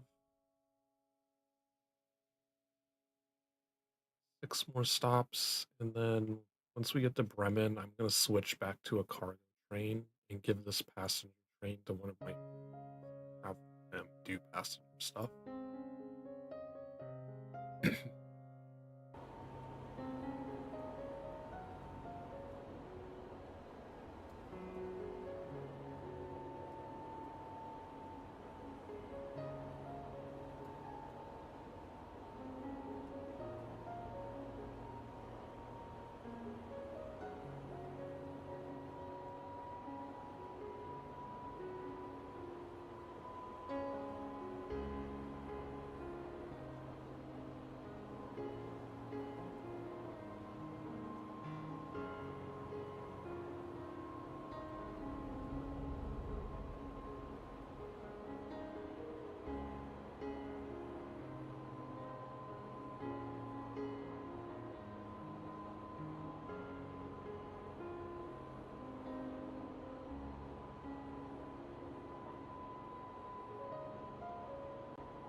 No, put me back in the ring. Took my ears off.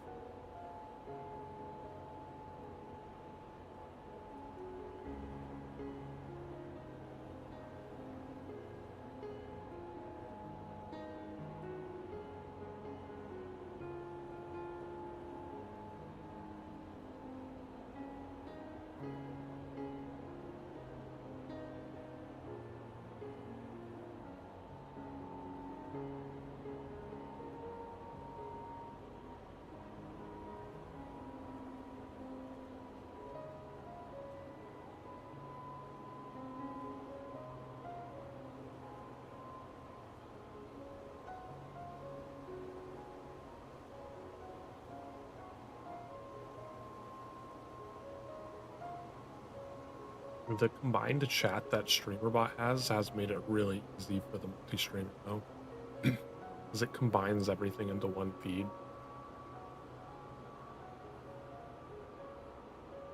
That was really frustrating the first time I did it, where I was keeping track of 2 chat boxes for Twitch and YouTube. It's a bit much.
I don't know where that deer was. I didn't actually see one.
This is the... We're prepared to receive you at a mark...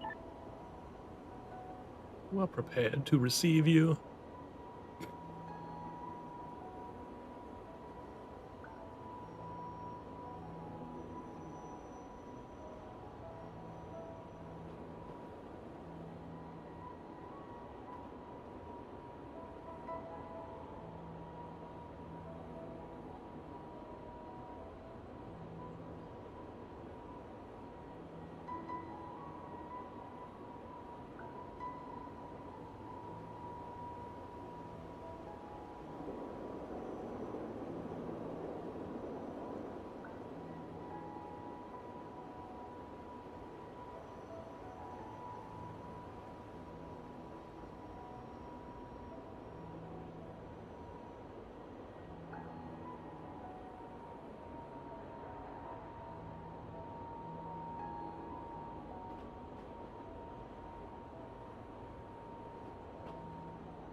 You still have this to go.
gained zero experience. It canceled all of the contracts. Sucks. Probably because I had to take a detour all the way down to that warehouse.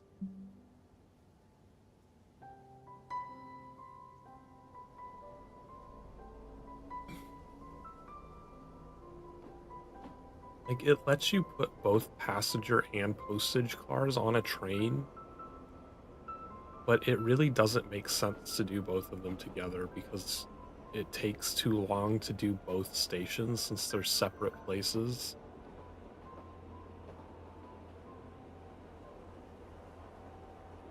You really should just either do passengers or postage, not both.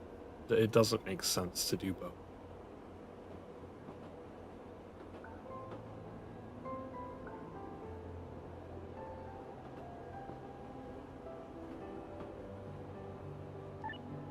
This is the You're clear to arrive.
I mean, did you see how he was playing Train Life? I think I made the comment. I was making a joke out of his like, oh, we'd give you an F, but somehow that still seems too generous or something like that.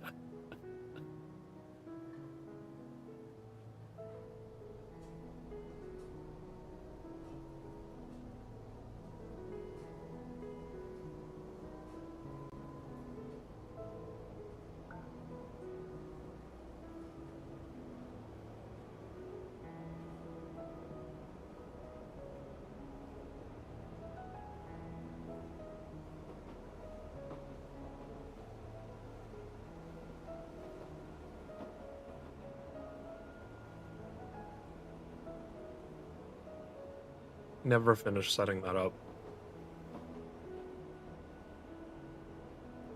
To be honest, I forgot about it. It's just sitting in a layer by itself somewhere in my OBS.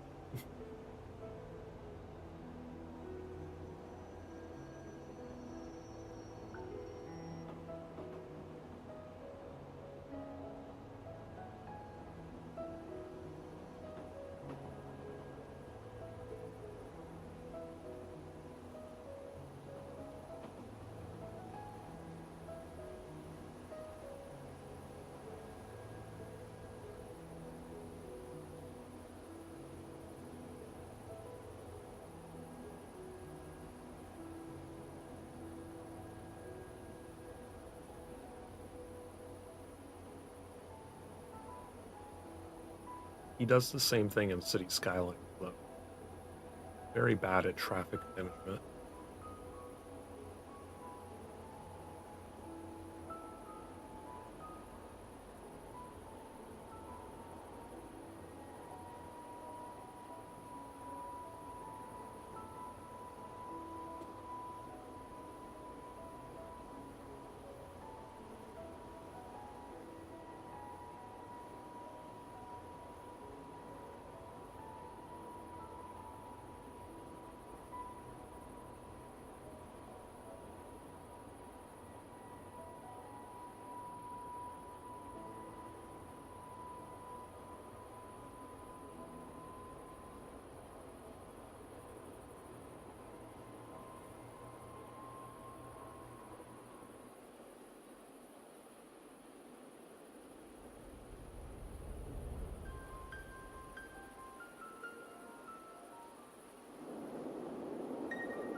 Was a very short notice crossing.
Geez, we need to slow down a lot.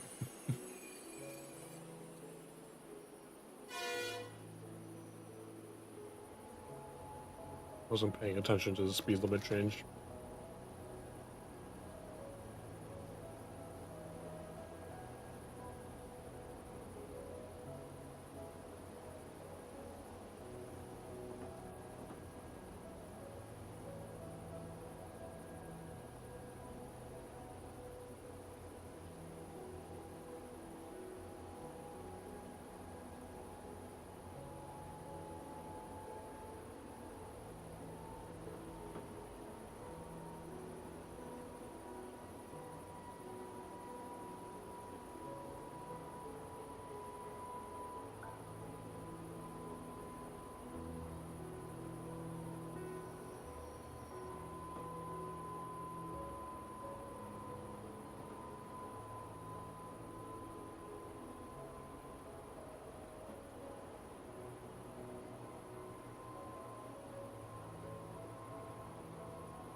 Hello.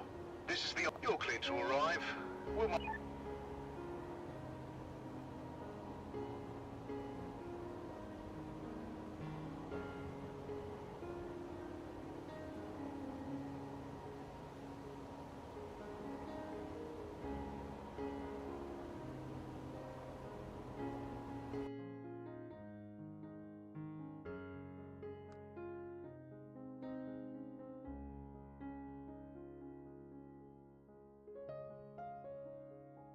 The service station all the way at the end of that track?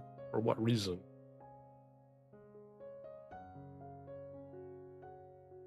It's kind of weird.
very bright station.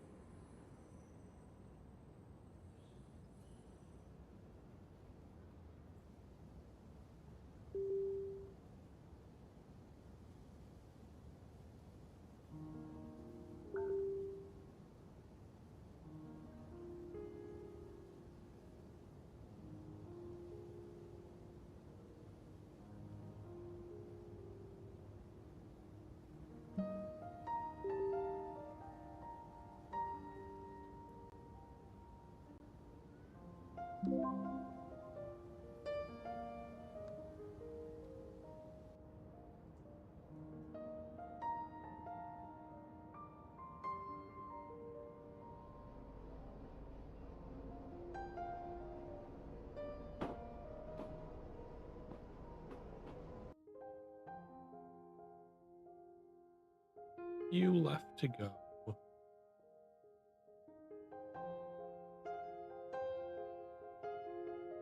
Then we'll have to figure out some city level up missions to actually do.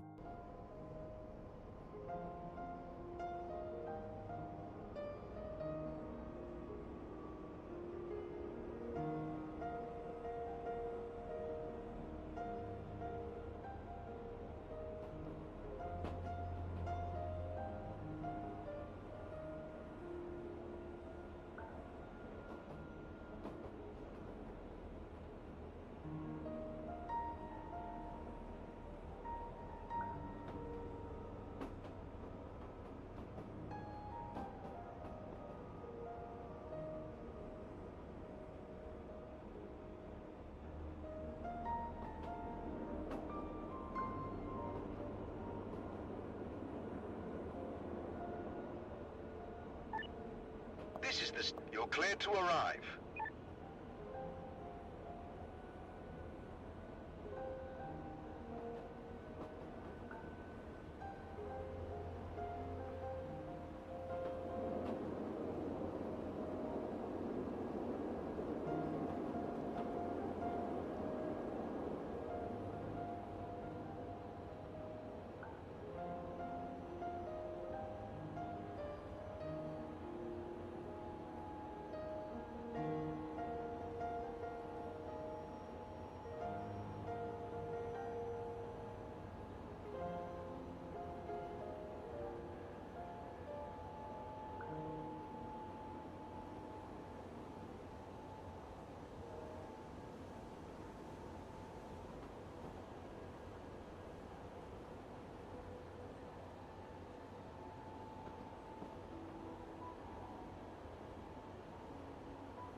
It doesn't usually change to 50 clear back here.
Hi, Lisa. Yes, that's why I put it in the center.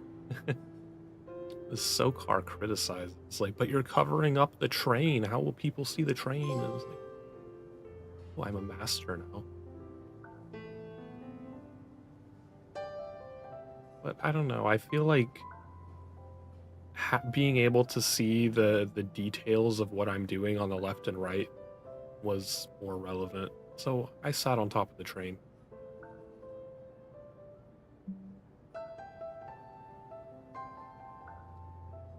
Train must be fully stopped. But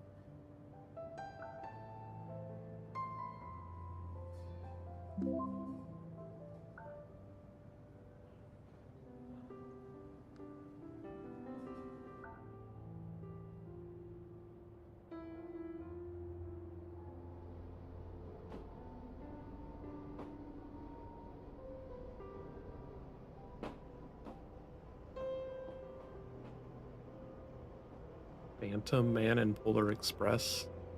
I don't know if I've ever actually seen that.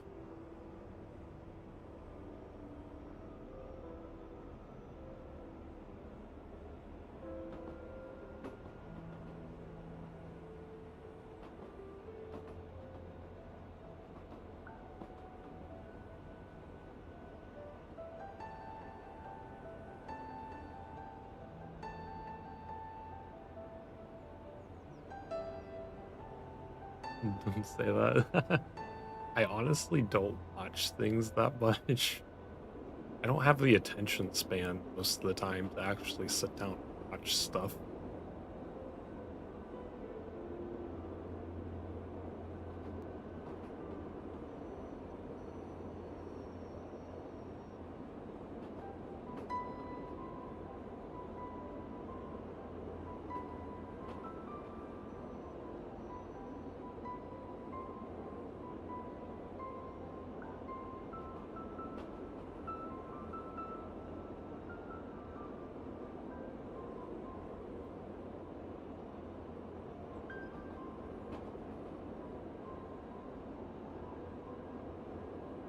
What about series? Yeah, like shorter shows I tend to do better with because then I can if I am struggling to pay attention, I can break them up into smaller chunks instead of having to sit through the entire thing.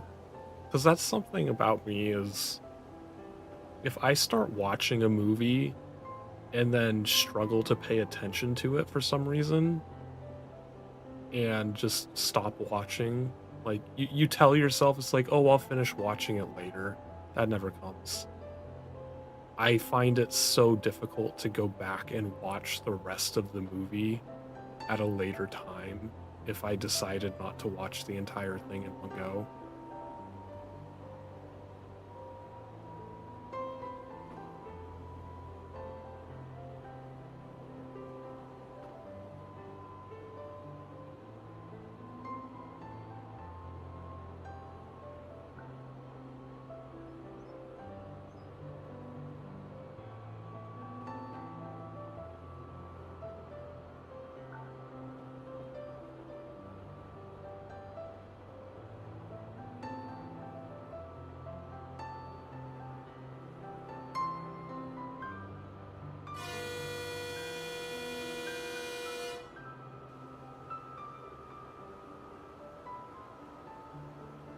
Do I multitask? Yes.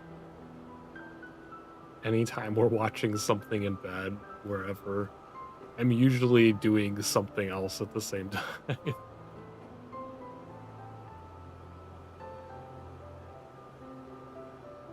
If you didn't know, my PC setup has 4 monitors. So at any given time, like during my day when I'm not streaming, there's probably like 3 or 4 completely unrelated tasks pulled up on various windows, and I will jump back and forth between all of them.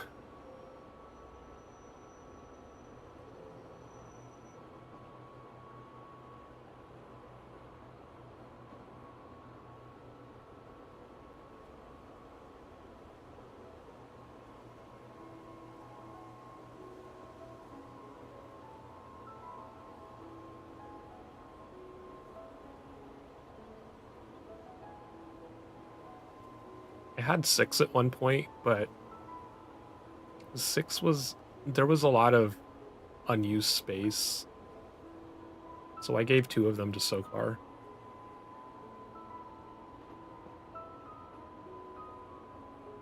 Basically, 2 monitors I rarely ever used. To be honest, 3 of them I rarely ever used, but at least the third unused one had, like, occasional usage, just not very often.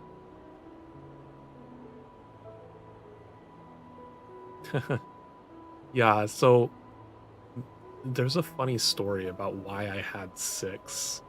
When I was a lot younger, I actually applied to be a 911 operator, and if you don't know, 911 operators actually do have anywhere between 4 and 6 monitors in front of them so that they can have all of the relevant information to do their jobs immediately available in front of them without having to, like, click through a bunch of windows and stuff. They just need to know which window to look at. And one of the first things that they start asking you about in an interview is your ability to multitask and look at a lot of information and process a lot of information all at the same time. And there was one, uh, it was like the test at the beginning of the interview process for one of the jobs that I applied for. And like I sat down and was waiting for them to hand out the test and everything, and I heard this couple behind me. It was a couple of women. They were just talking about the job, and they were just going on and on about, it's like, oh yeah, this is just going to be such an easy office job, like it's a piece of cake. I know for sure that we could get it. And I was like sitting there like, are you insane? Do you know anything about being a 911 operator? Like, you're just blindly applying without understanding how much effort goes into this job? Like, when I think of easy office job, 911 operator is not even in the fucking list.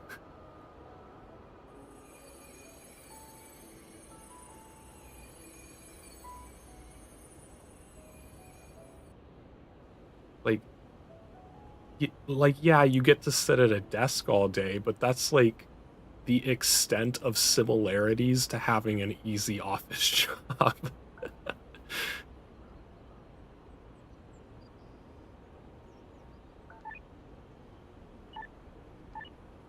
Hello, we're prepared to receive...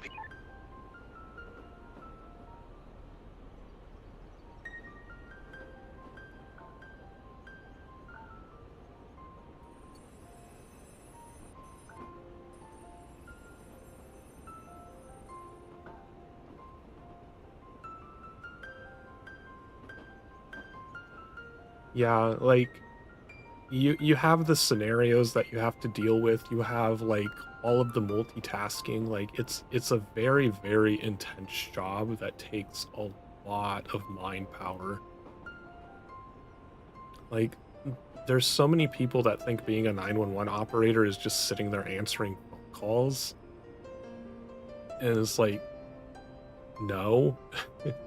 Because, like, you're not only answering phone calls, you're also talking directly to the police and dispatching. Like, you do all of it.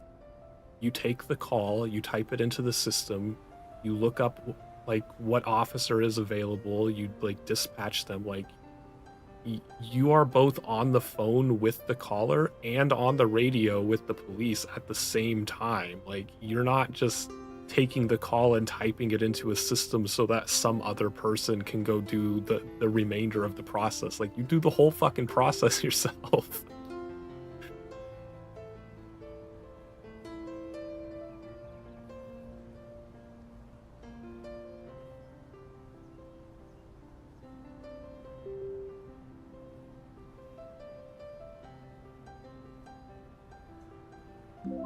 Like the only thing that gets differentiated out is like usually there's one dispatcher that's like in charge of police, and depending on the city you might have multiple dispatchers like kind of divvied up depending on what area of the city. Like, if you have a large city split into 4 areas, you would have one dispatcher per area generally, because they'd usually be on separate channels. And like you'd have one dispatcher that was in charge of like fire and EMS. uh, but like the position that I was applying for, they were a fairly small operation.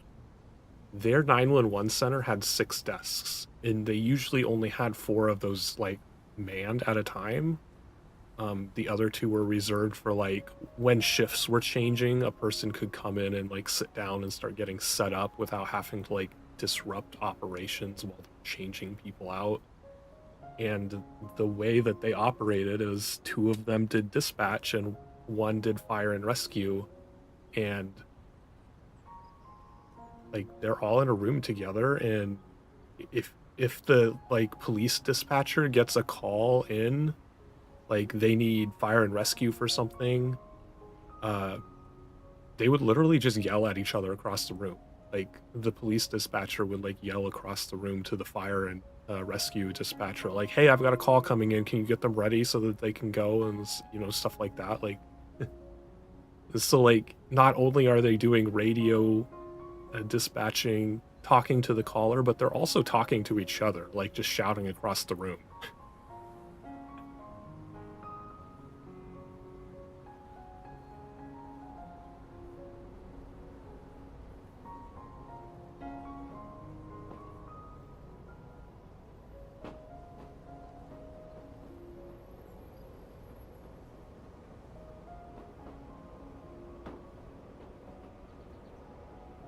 Um, it varies. The shift assignments for dispatching are usually more consistent with the police schedule. So depending on what your city's police scheduling is, would also determine dispatching shifts. The one that I applied for, they did 12-hour shifts. They only changed out twice a day. So um you would basically work 4 days a week doing 12-hour shifts, and you'd get like 2 1-hour breaks in the middle of the day to even out to a 40-hour work week.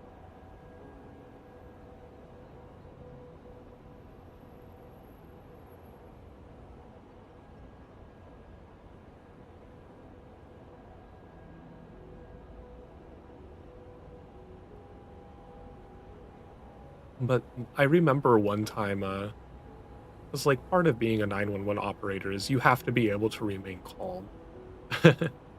If someone calls in and you just start freaking out, like obviously you're not going to do very well. You're not going to be very comforting. So, like before I got my current job working from home, I used to work at an election commission office.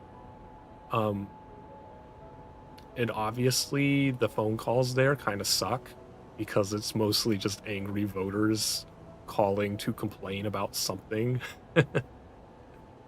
And I remember one of my I was a supervisor there for quite a while, and one of the people in my department was like standing behind me while I was on the phone with someone who was complaining.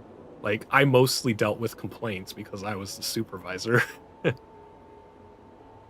And when I finally got off the call and hung up, I turned around and saw her there, and she was just staring at me as like, wow, you handled that so well. Like, I would have been so angry cussing at them and everything. And she literally told me, it's like, you'd probably make like a really good police dispatcher with how well you, oh crap, I went the wrong direction.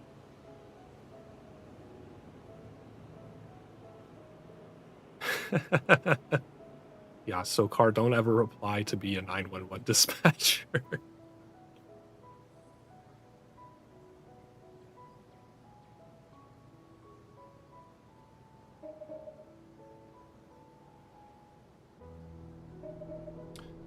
Yeah, because this woman used to be a 911 dispatcher for like a really, really small county. Um, and it was just like really cool to hear her say, it's like, you'd make a really good police dispatcher with like how calm you stayed with that person just yelling at you on the phone.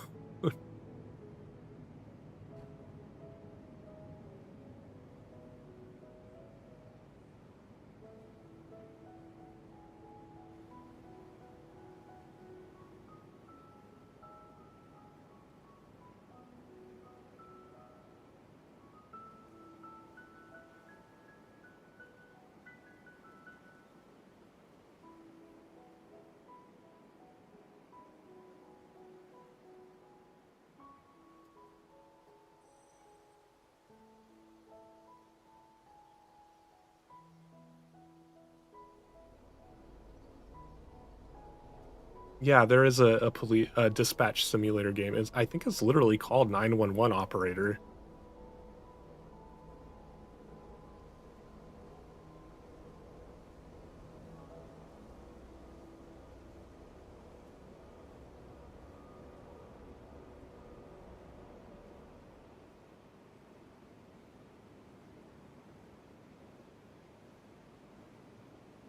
And that game actually uses real cities. Like part of its charm is that the game pulls in data from Google Maps to create maps of real cities. So like if you like obviously you wouldn't want to do this on stream because it would tell everyone what city you're from, but you can like choose, you can just type in your own city and as the calls come in and stuff, they'll use real street names and everything like of your city. So it's kind of like more immersive because you'll recognize locations and know where it is.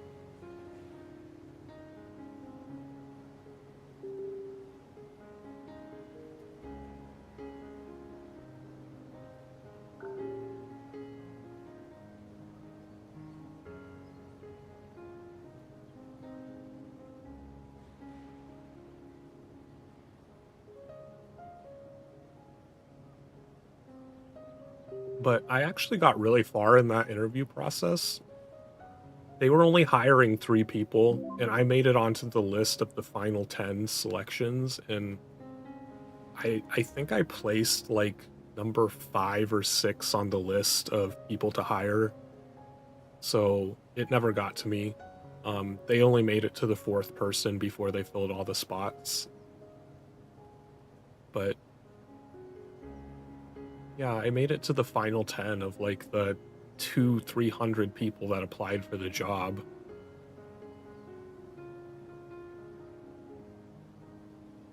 Oh, was that my last?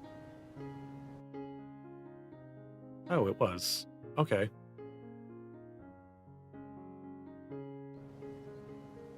Where's the service station?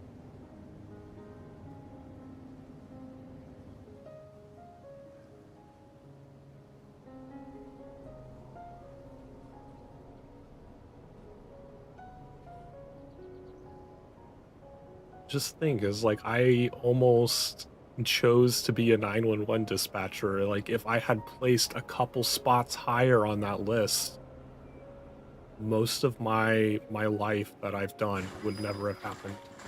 What? Derailed? What? How? I was only going like 30.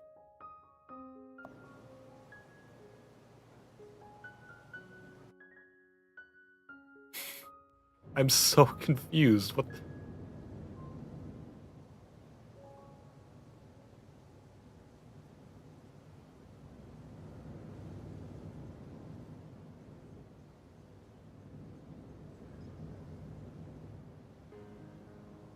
I don't know what the hell that was.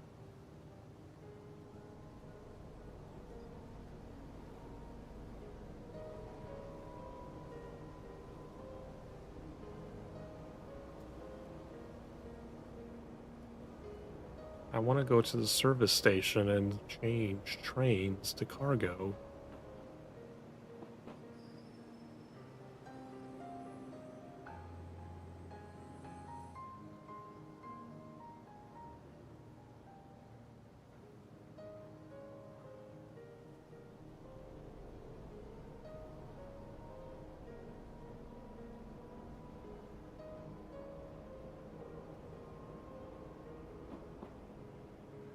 The Call. I was really, really excited for that movie because I was very curious to see like a 911 dispatcher style movie.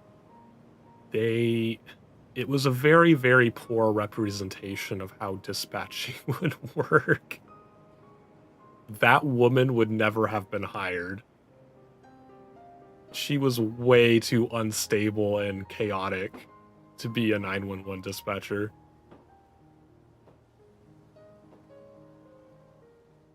And the whole way that she went all vigilante at the end, I hated the ending of that movie.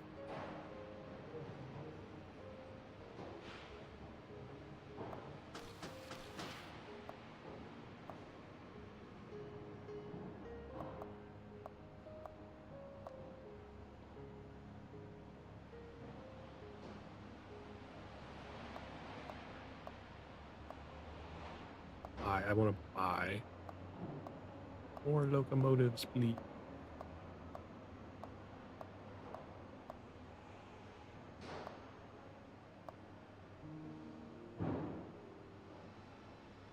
Hmm.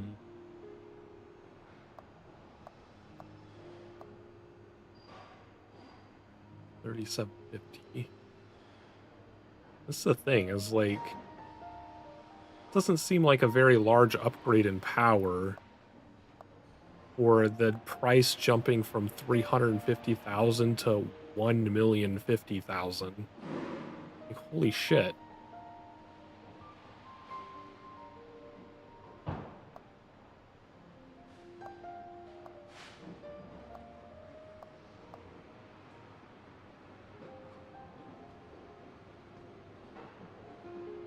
Like, I can afford it. I don't know what else I would ever use all of the money on. It just seems like such a massive jump in price here.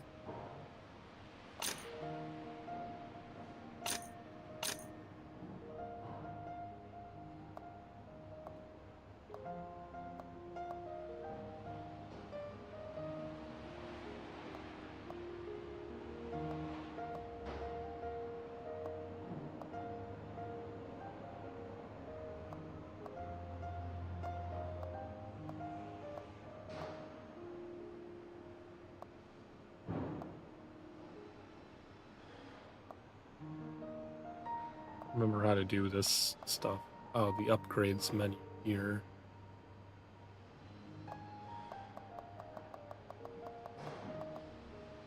It's been a while since I've bought a new locomotive. I don't remember how to upgrade.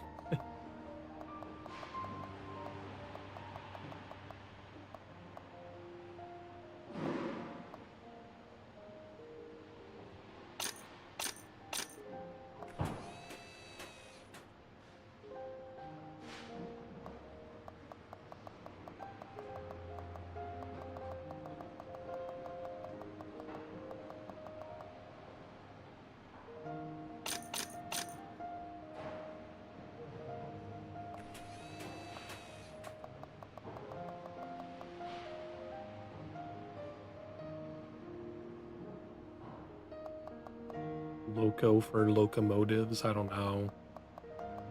I don't know about that.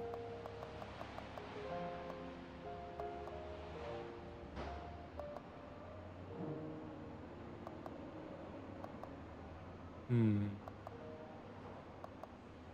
Do I want my plus 10 durability or plus 5 durability with minus 10 weight?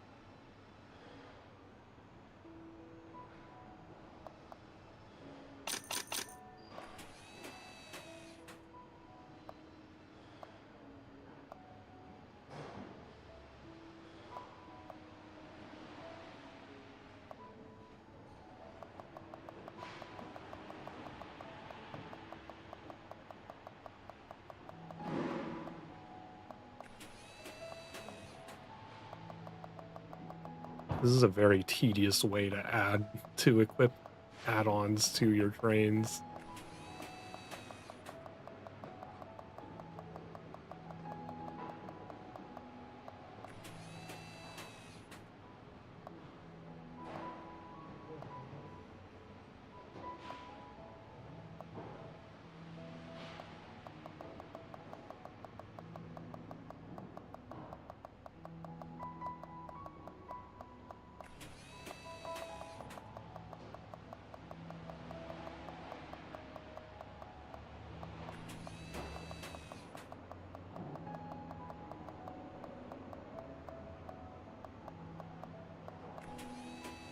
All right.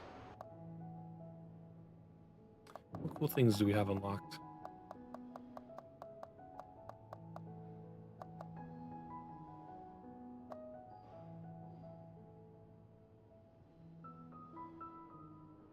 Yeah, and you also can't just like hold the right or left button down and let it auto scroll. You actually have to hit right like 5,000 times to get it to scroll through the menu.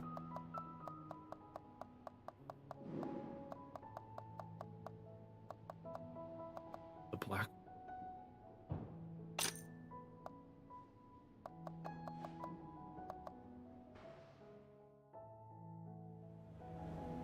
need to go the opposite direction.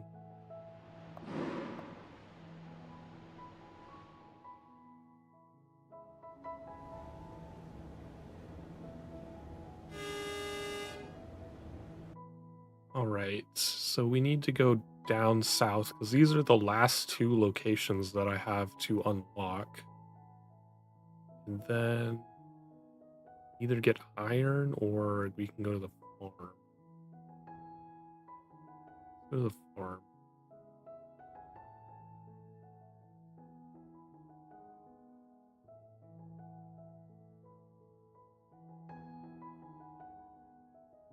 Hmm.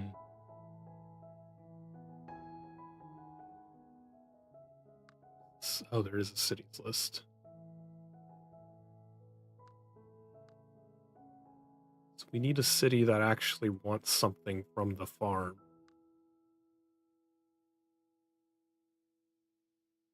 Burn needs one more livestock.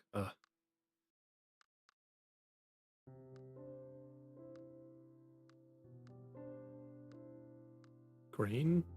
I don't think the farm... Does the farm produce grain? Yes, grain and livestock. Okay, so... Could go to that one. Calais? Go to Calais. Is there a thing for Calais here? There is. That's only 2 cars, though. There's 5. Right. So we can take those 2. Oh, forgot to switch to cargo mode.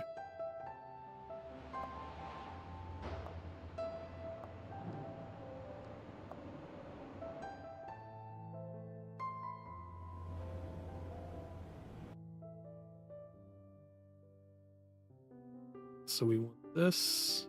Reserve. Yeah. This. That'll be 7.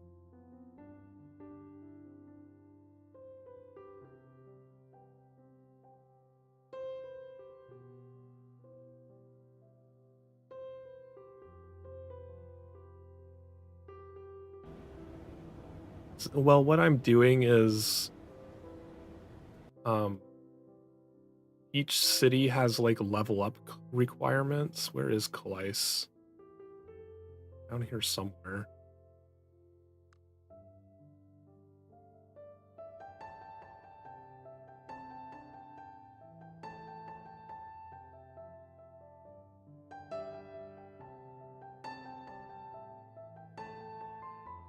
I don't know where it is. Am I blind? Oh, it's over here. So, like, we're gonna be going to the grain mill after this. So Calais is currently level 1. I've already delivered some coal to it, it looks like, and it needs 10 grain delivered to the city in order to level it up to level 2. Um, and I'm just really curious what leveling up a city does because the game didn't explain it at all. It just said you can level them up. I don't know what happens when you do level them up. Like, I don't know what the reward is for it, so I wanted to level up a city to figure out what exactly it does in the game.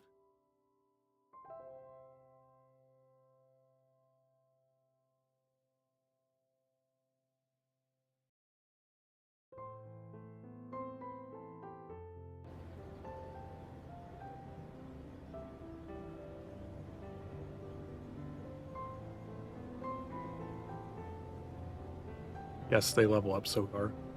If you were here at the beginning of my stream when I was explaining all of the things that I learned about this game, you would know that.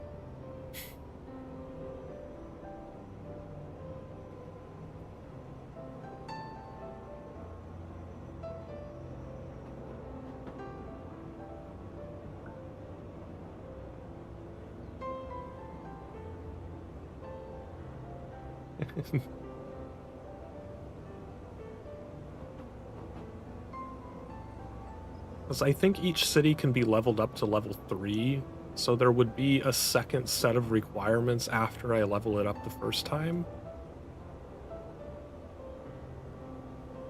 But I'm hoping when I level it up, it will give me some sort of like tutorial tooltip pop-up message that will tell me why I just did that.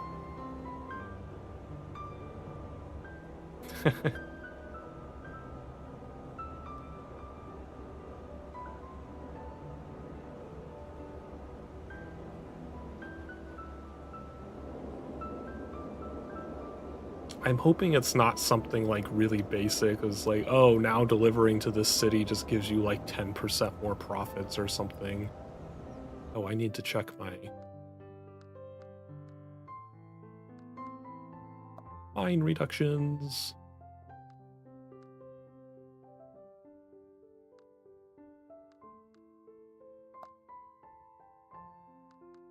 The locomotive. You can be our passenger train person.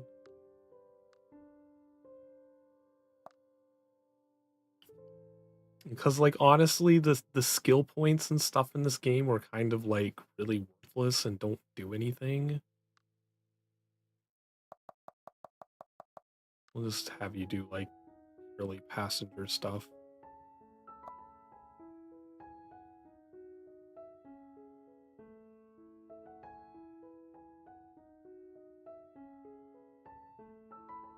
That's great. Your little stupid alert message at the bottom of the map covers up the information that I wanted to see.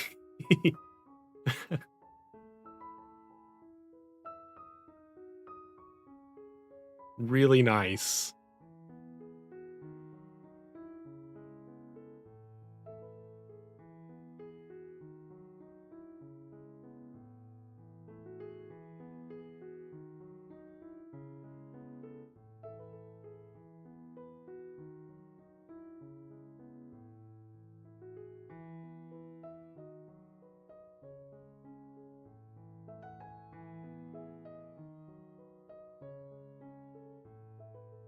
There.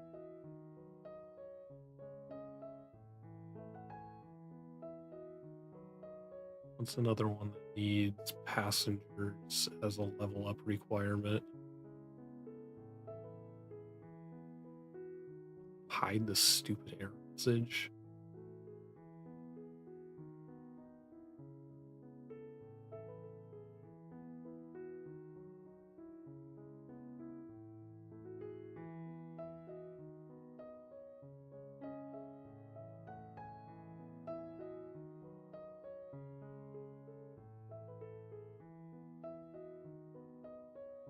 Well, if Cologne needs them, we should stop at other places along the way. Oh my god. Go there, then there. I guess not. He only has the limit of 3. We'll go there and then there. It's such a terrible way to do this. Confirm.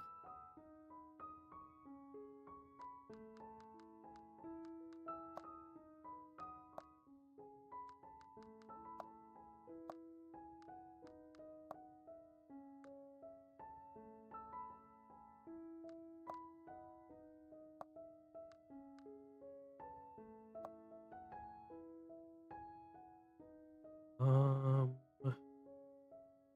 sure, let's have you do some coal. Let's find out who needs coal.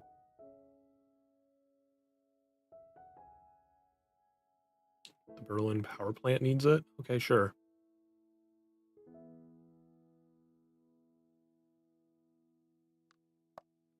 Firm. Get another person going.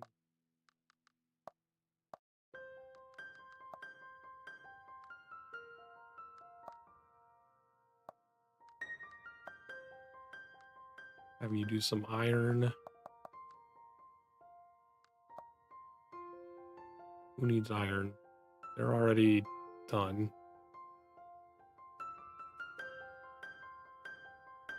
They do. Can't go that far. They do.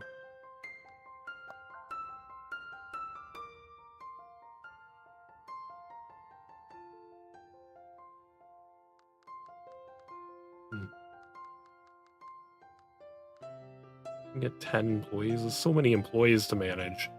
I feel like at that point you're just playing management simulator instead of train simulator.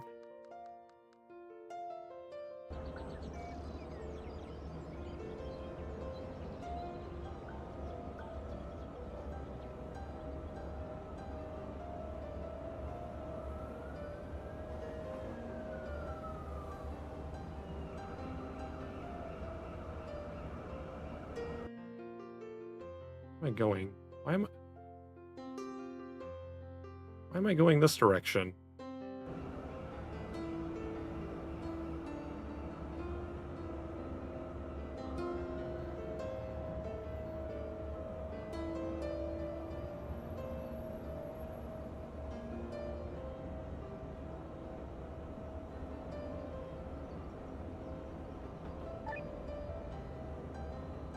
Hello, this is the You've been given clearance. Go to the service station and turn around so we can go the correct direction.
Oh, reverse.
Train. Better be on the right side.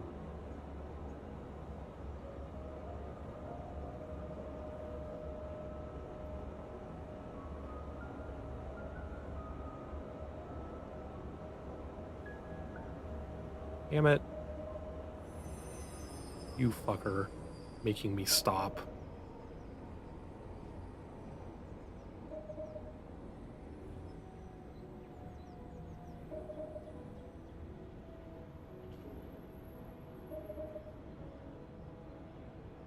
Watch it be one of those slow trains. It's gonna take like an hour to get by.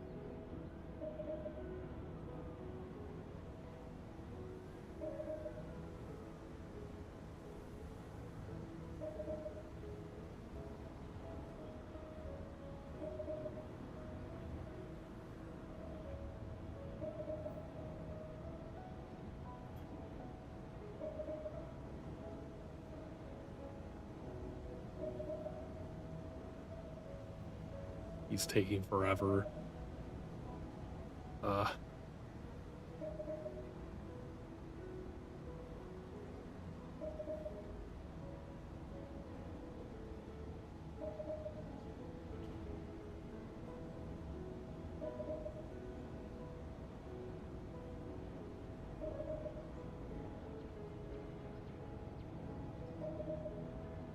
me just pull out my Sudoku book here.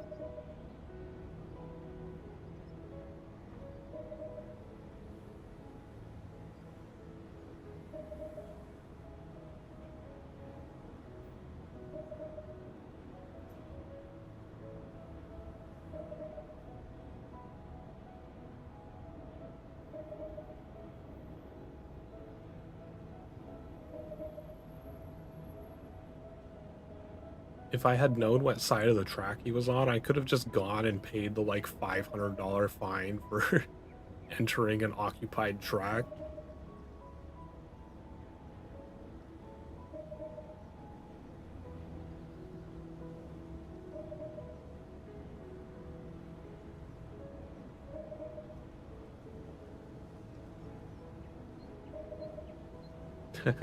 Maybe that's why the fence is tagged. All the engineers get so bored. It's like, hey, let's just jump out and do some artwork. Why not? Nothing better to do. Waiting for this train chugging along at like 20 miles an hour.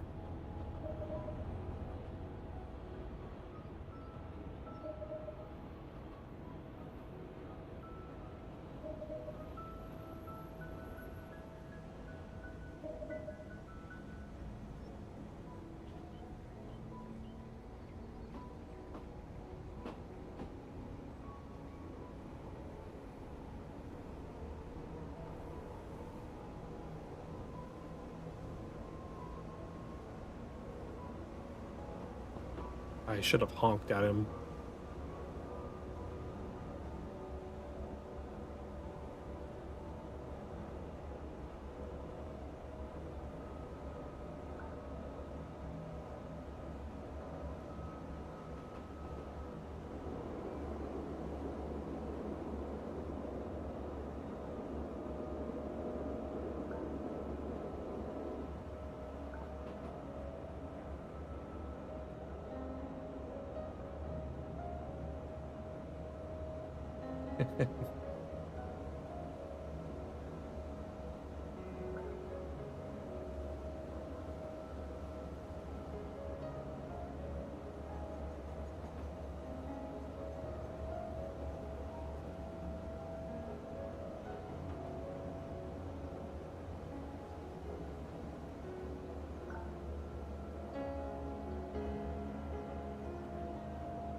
Oh, but another thing I was gonna say about when I applied to be a dispatcher.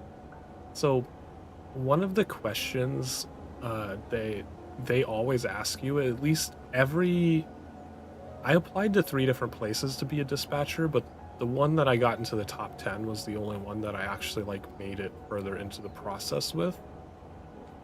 Um, but every interview that I did with dispatcher positions is and they always ask you why you would rather be a dispatcher than a police officer. And it's like kind of a weird question, but kind of not, because you can get some really interesting answers by asking that question. uh, and I always told them it's like, because when I wanted to be a kid, I wanted to be a police officer, but then I learned how to drive in high school, and I no longer wanted to be a police officer.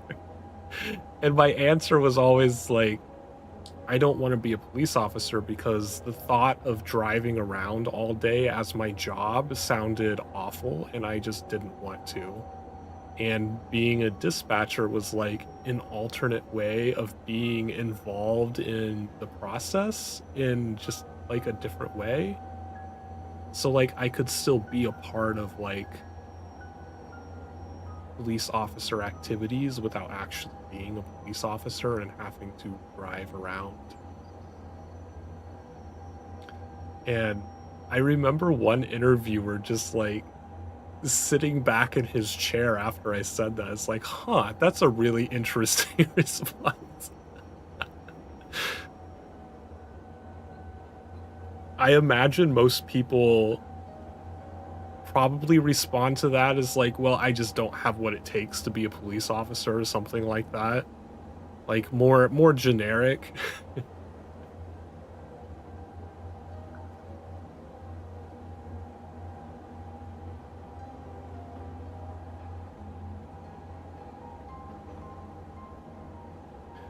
But I think I've explained this in the when I was playing Police Simulator. Uh One of the things is when you first become a police officer, like street duty is mandatory. The way it works is when you're hired, you make it through the academy, you are put out on a patrol for at least 3 years before you are allowed to transfer to some other part of a department, which means you're out driving around as your job for 3 years minimum. And that's just minimum. Like then you also have to like apply for transfer and be accepted into another department. So like there are plenty of officers who like their job is to drive around their entire career because they never go anywhere else in the department. Like that just didn't sound interesting to me. I hate driving so much. I would never be able to do that.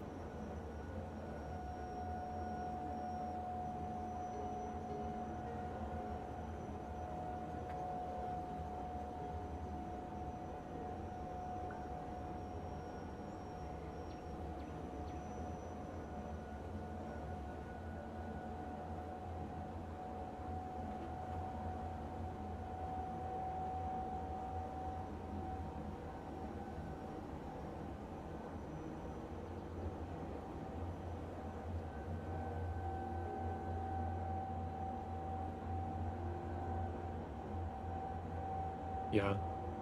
And it's like weird because I prefer driving when we go on vacation or something for like road trips. And SoCar always gets really nervous being on the interstate and stuff, but I actually find the interstate to be way less stressful because when you're like out on the interstate or a highway, it's like a constant speed. You can just set the cruise control. There's no stoplights. There's not traffic constantly slowing down and speeding up. It's just set the cruise control and just keep the car in your lane. Driving in the city just sucks.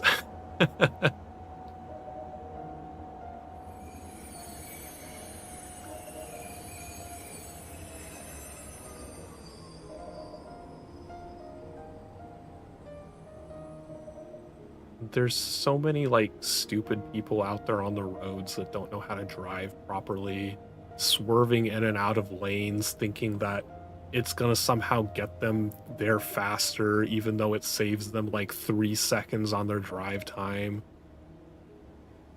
I hate having to go anywhere in the city.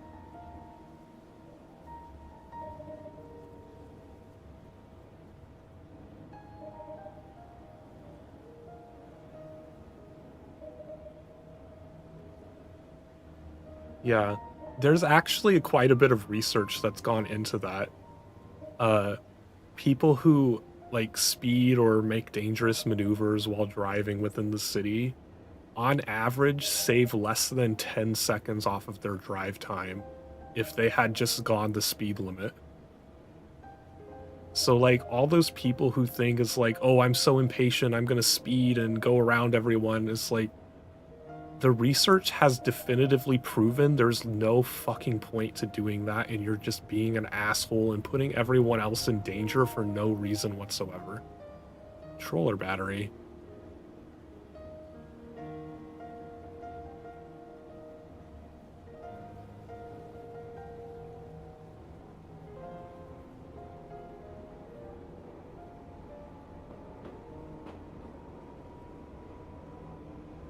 When we get to the farm, I'll pause and change my controller out.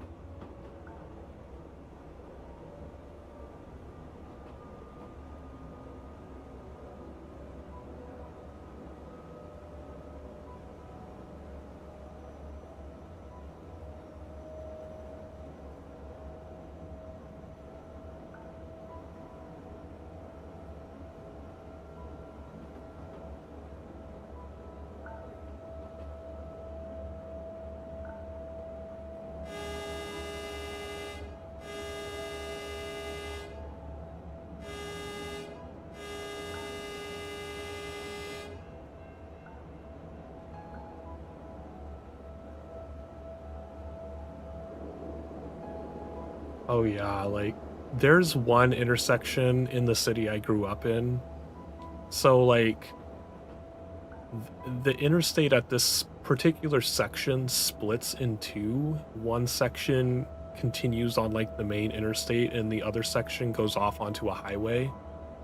And for some reason, the city built this part of the interstate as like a 6-lane road, but only uses 4 of the lanes. So there's this massive section in between the split that's just all diagonal crossed white lines that you're not supposed to cross across.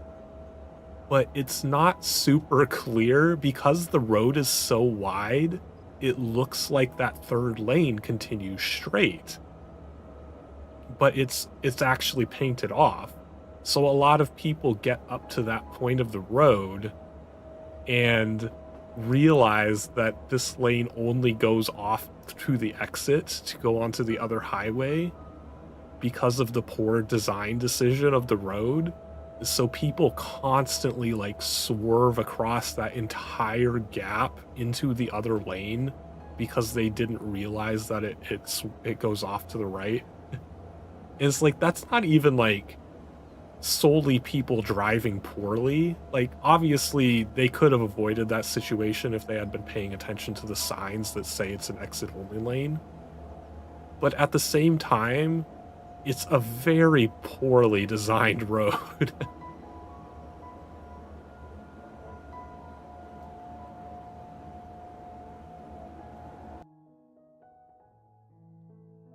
Yay. So, are we 100% explored? 95%? What am I missing?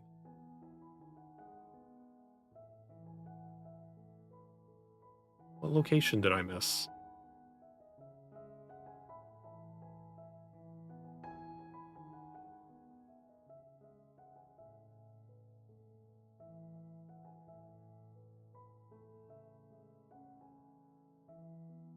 Everything looks explored. Oh, there's one oh my god. One thing up there in London? Are you kidding me? Okay, I guess we need to go to London soon.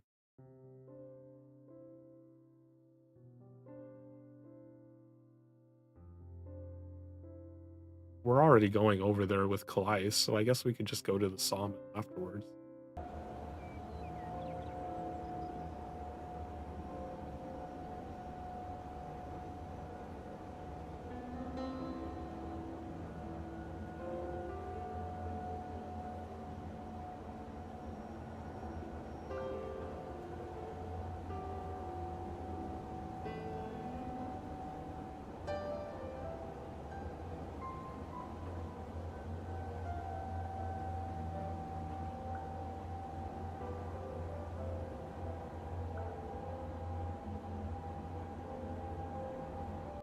Why is it thinking it wants me to go?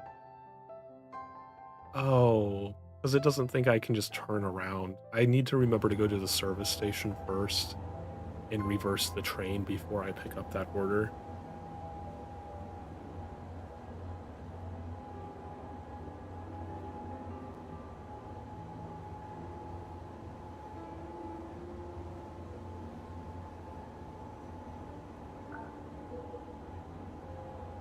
Why is it spawning so many trains blocking my path? Ugh. Oh my god, it's blocking the track again.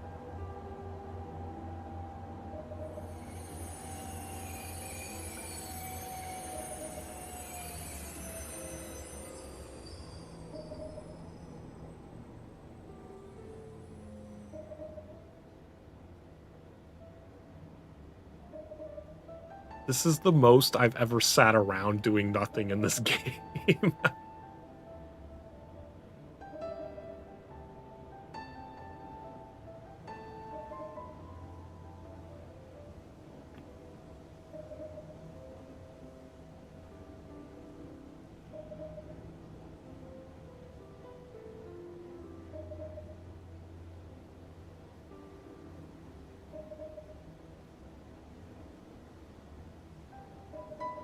Wait, where is he going? Is he? Oh, he's not even coming this way. He's going off to the sawmill over there. Why am I stopped?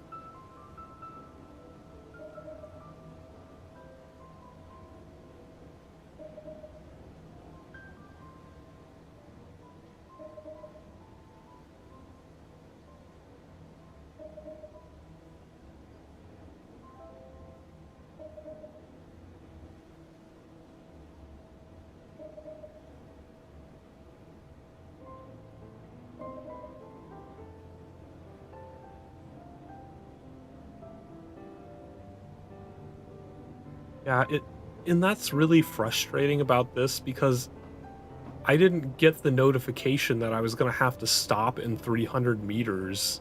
I mean, that I would have to stop until 300 meters before the stop, which kind of forces me to use the emergency brake. But the emergency brake degrades your train. So you see how my little shield icon in the very bottom right is at 84% now? That's like the health of your train. So making that emergency stop because this train just randomly appeared in the game just drained like 10% of my health.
This is the stupid.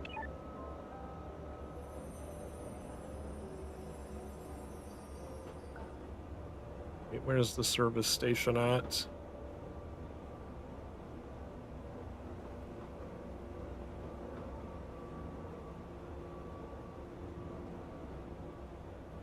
there a service station here? Yeah, it's to the right. Why does it want me to go left? I want to go to the service station.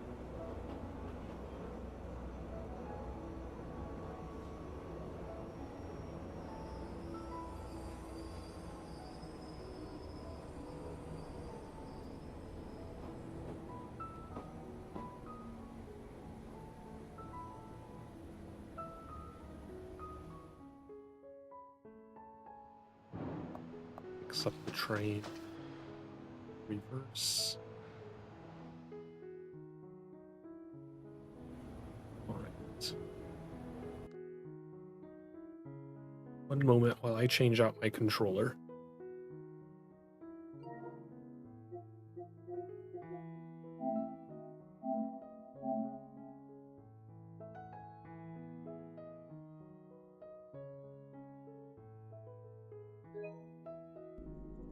No, I don't want to update my controller software.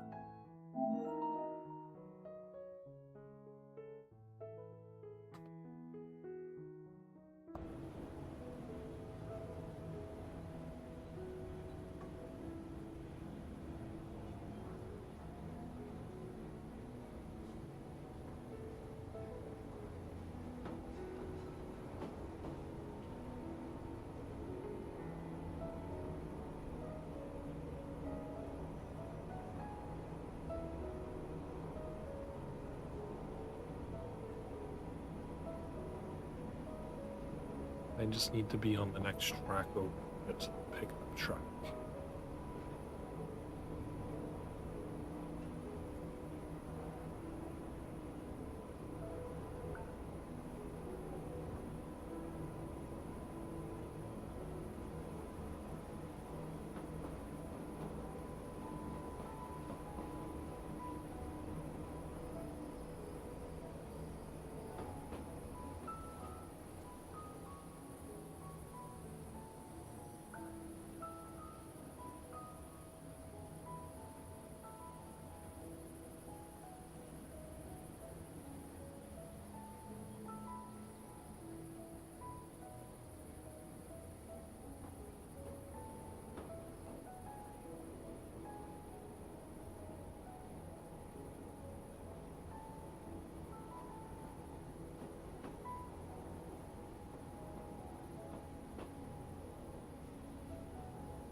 All right.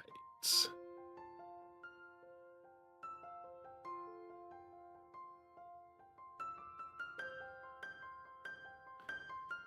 I can take 5 more cars. We have more Callias stuff here. No. Okay, so I'll just get 5 more cars.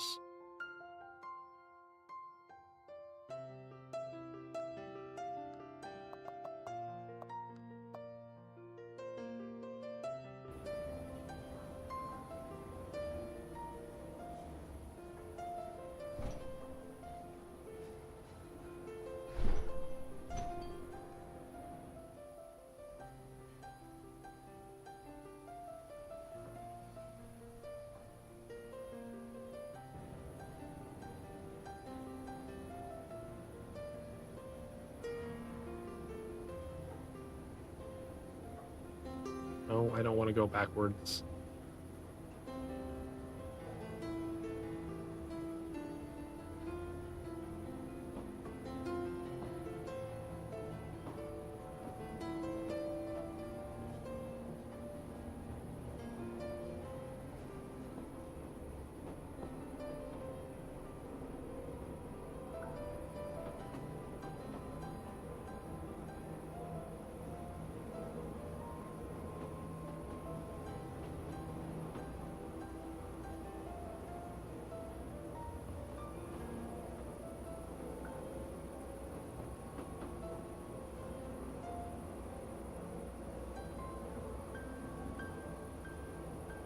I do kind of prefer the cargo missions in this game over the passenger ones, because, like, the passenger ones are, like, more tedious to keep track of and constantly have to keep adding stuff to your list, stopping at, like, every city along the way, whereas when you're doing cargo missions, you can just, like, do a mission that takes you across the entire map and just drive the train for, like, an hour and not worry about all of these weird stops all the time.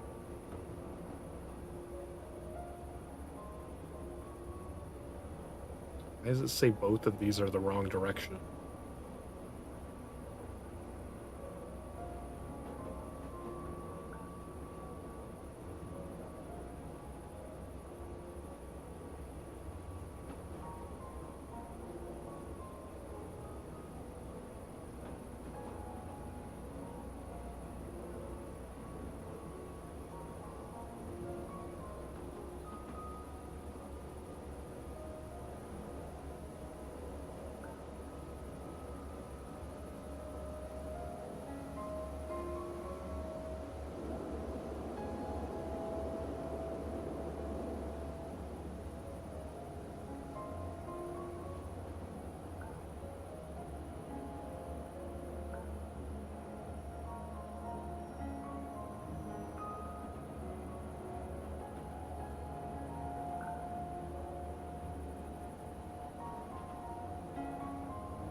Do our employees need tests?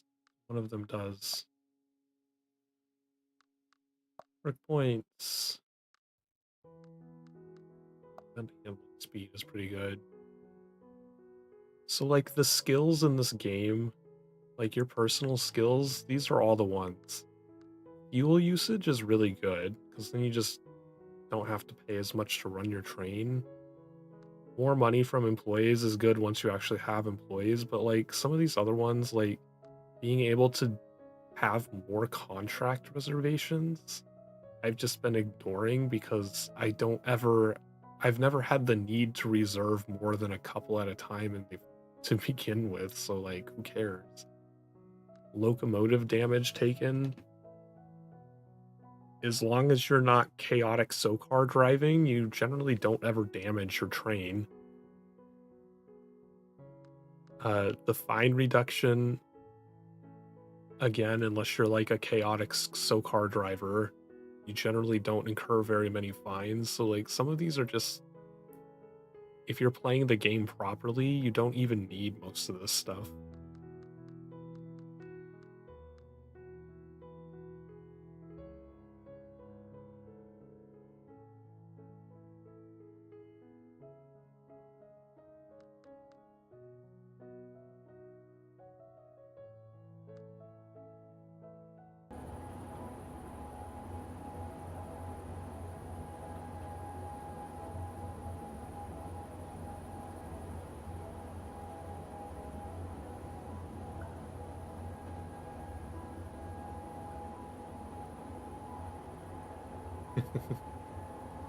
I was joking with him after that stream. It's like, I never expected that you would be able to take such a relaxing train driving game that doesn't require much effort at all and turn it into this complete chaotic mess.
Station operator, you've been giving...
Oh no, not another train.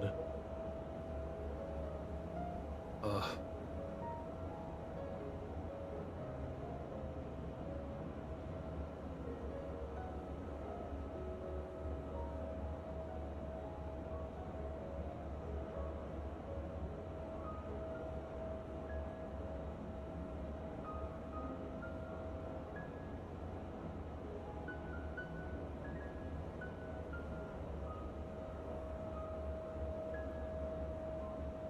Good, it's on a different track. We don't have to stop for this one.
have the most powerful train in the game and we still can't make it up hills without slowing down.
Put this city at the top of the hill.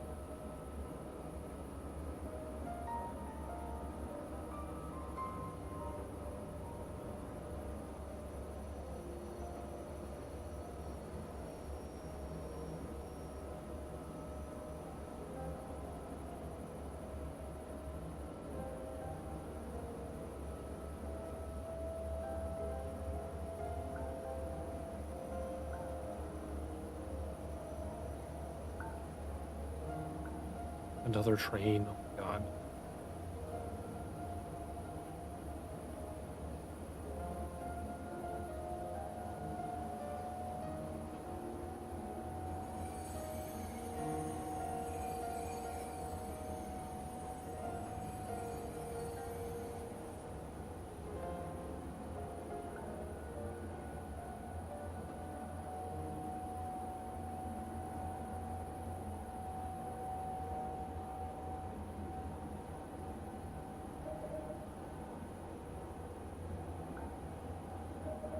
Wait, what? Why did it let me come down this direction? Why were the signals fucked up? It said this path was clear.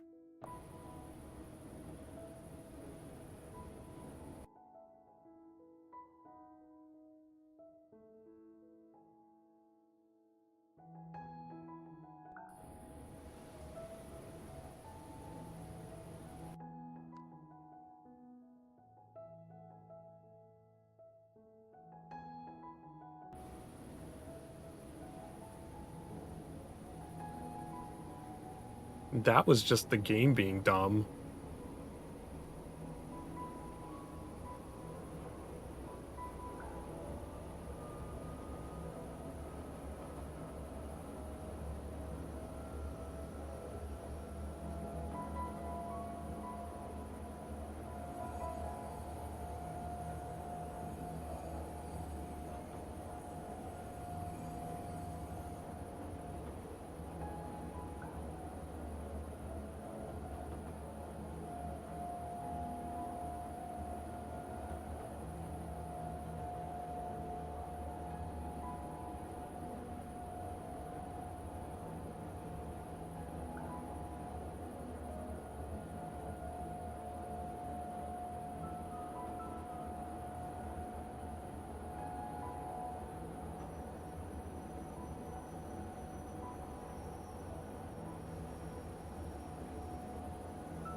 the station. You're clear to arrive.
Oh, at least it's not a moving train.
What do you mean I made derail? Didn't it say the... Why did it change to 60? It said the next speed limit was 90.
You're clear to arrive.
Half an hour to make it the rest of the way.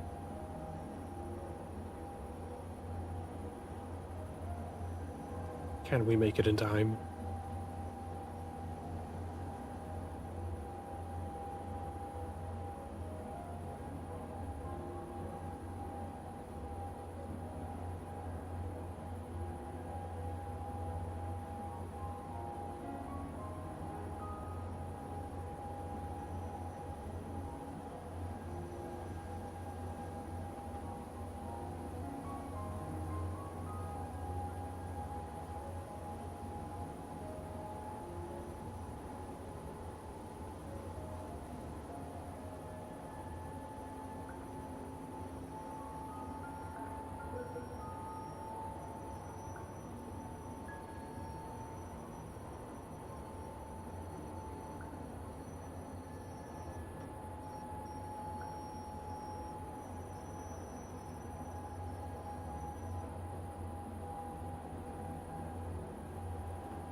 do you mean I may derail? I'm going less than the speed limit.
My employee gained a whole 85 XP. So much.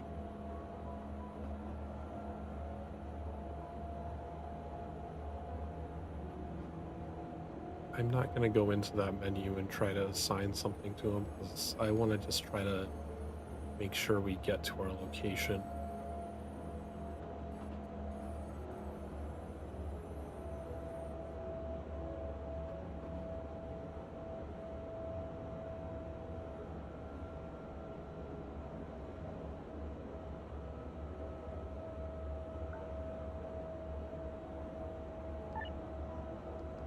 Hello. We're prepared to receive you.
Getting to 50. Is this one of those weird construction areas?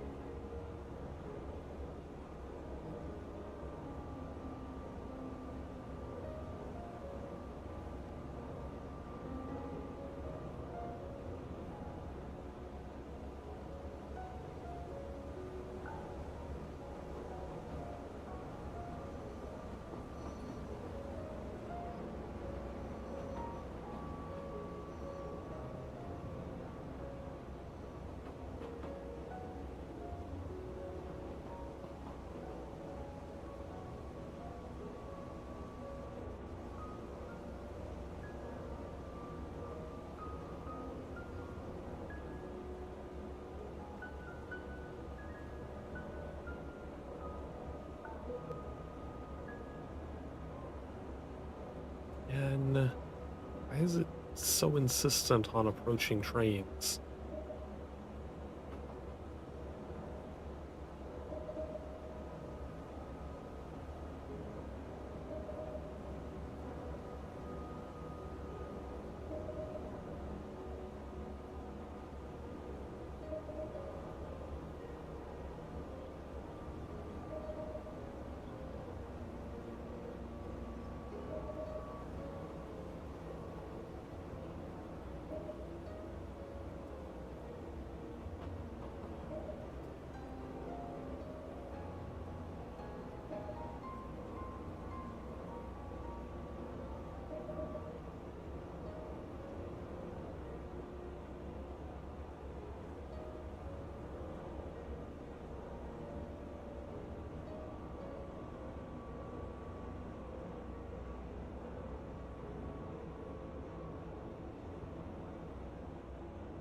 Will he be out of the way by the time I make it to the signal? Yay, I don't have to stop.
Station operator here. We're prepared to receive you and...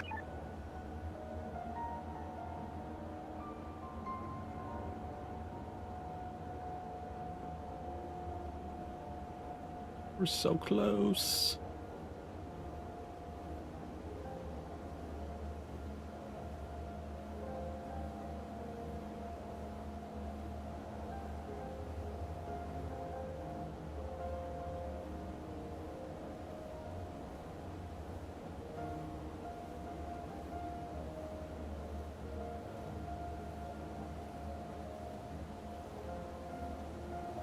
See, Chloe earned 1,000 experience. How did she get 1,000 and the other person only got 54?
This is the station operator. You're cleared to arrive. We'll...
Papa Rock.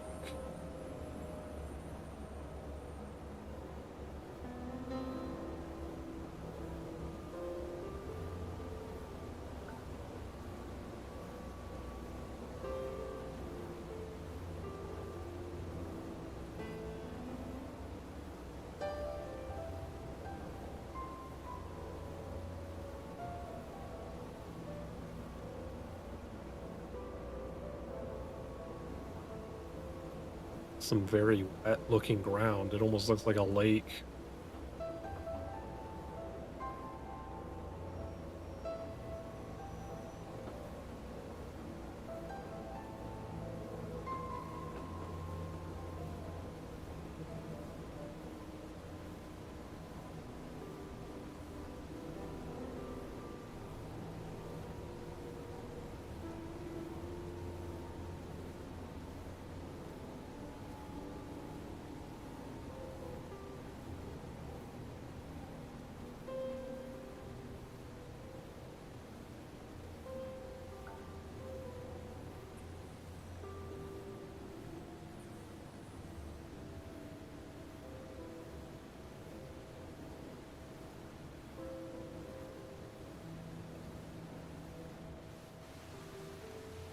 A couple.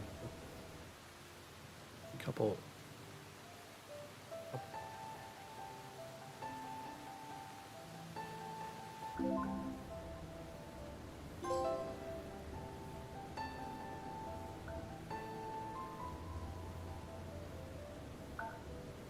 I got a trophy for upgrading the city, but what did it do?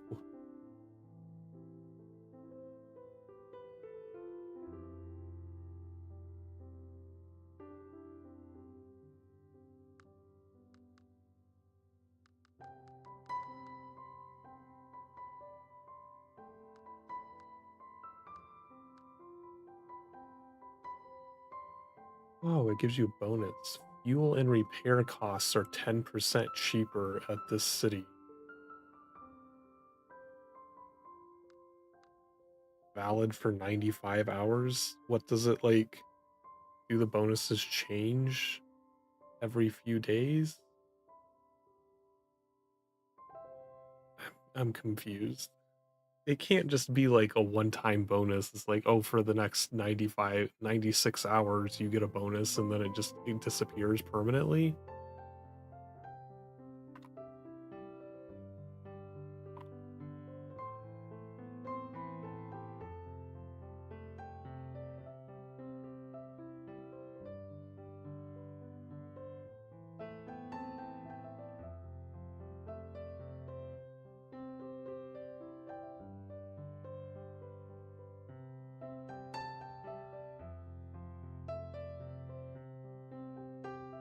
Doesn't seem to be like a good guide for what everything does in this game. It's like not a popular enough game that it has information anywhere.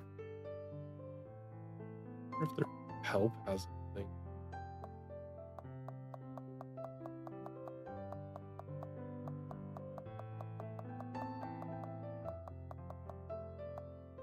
Cities? Leveling up cities.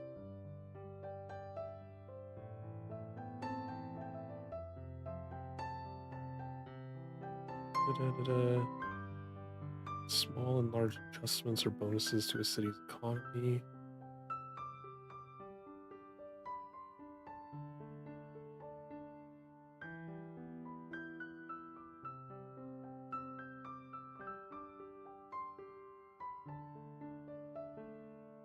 So yeah, it does seem like the bonuses respawn every once in a while. So I guess every 96 hours the bonuses on the city change.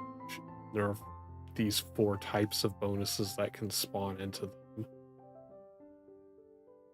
I just got unfortunate that I got a crappy, cheaper fuel repair costs bonus, which doesn't do anything for me. Okay. Interesting. So level 2 just gives you a minor bonus slot.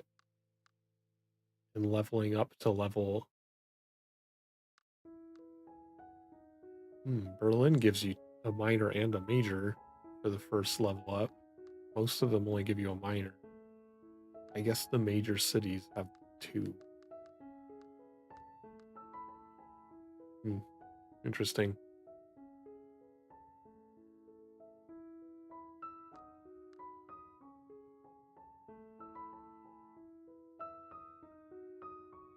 All right, I'm going to stop there for the day.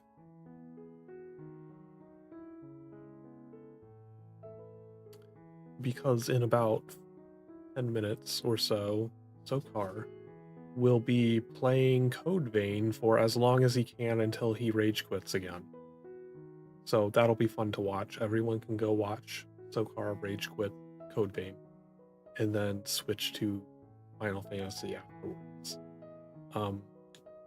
If you get there early, you can place bets on how long until he rage quits the game.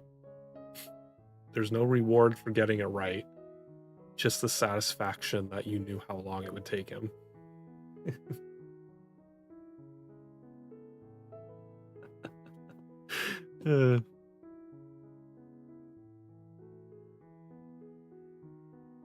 Oh, I will probably finally play some Minecraft again next week. I've been converting the stronghold below our base into just like a giant underground operation where I am planning to put like all of our automation, like sheep farm, bamboo farm, all of those different automated farms I'm planning to put down there.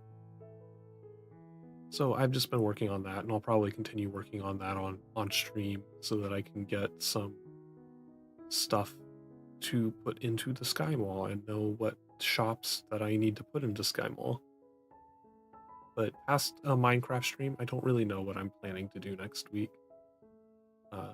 So you'll find out more about that later. Thanks everyone who stopped by and chatted today. I will see you all the next time. Bye.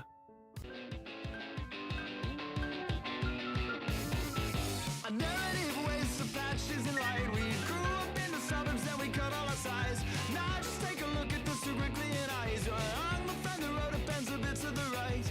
A couple more miles and I know we'll arrive. The rolling hills and valleys will leave you alive. Now the people crowd our feet to help the incline. A little bit more as we waste our whole lives. We got here in the dark. We took the long way down. Just to find out in somewhere inside this ancient town. And we talked about it all night.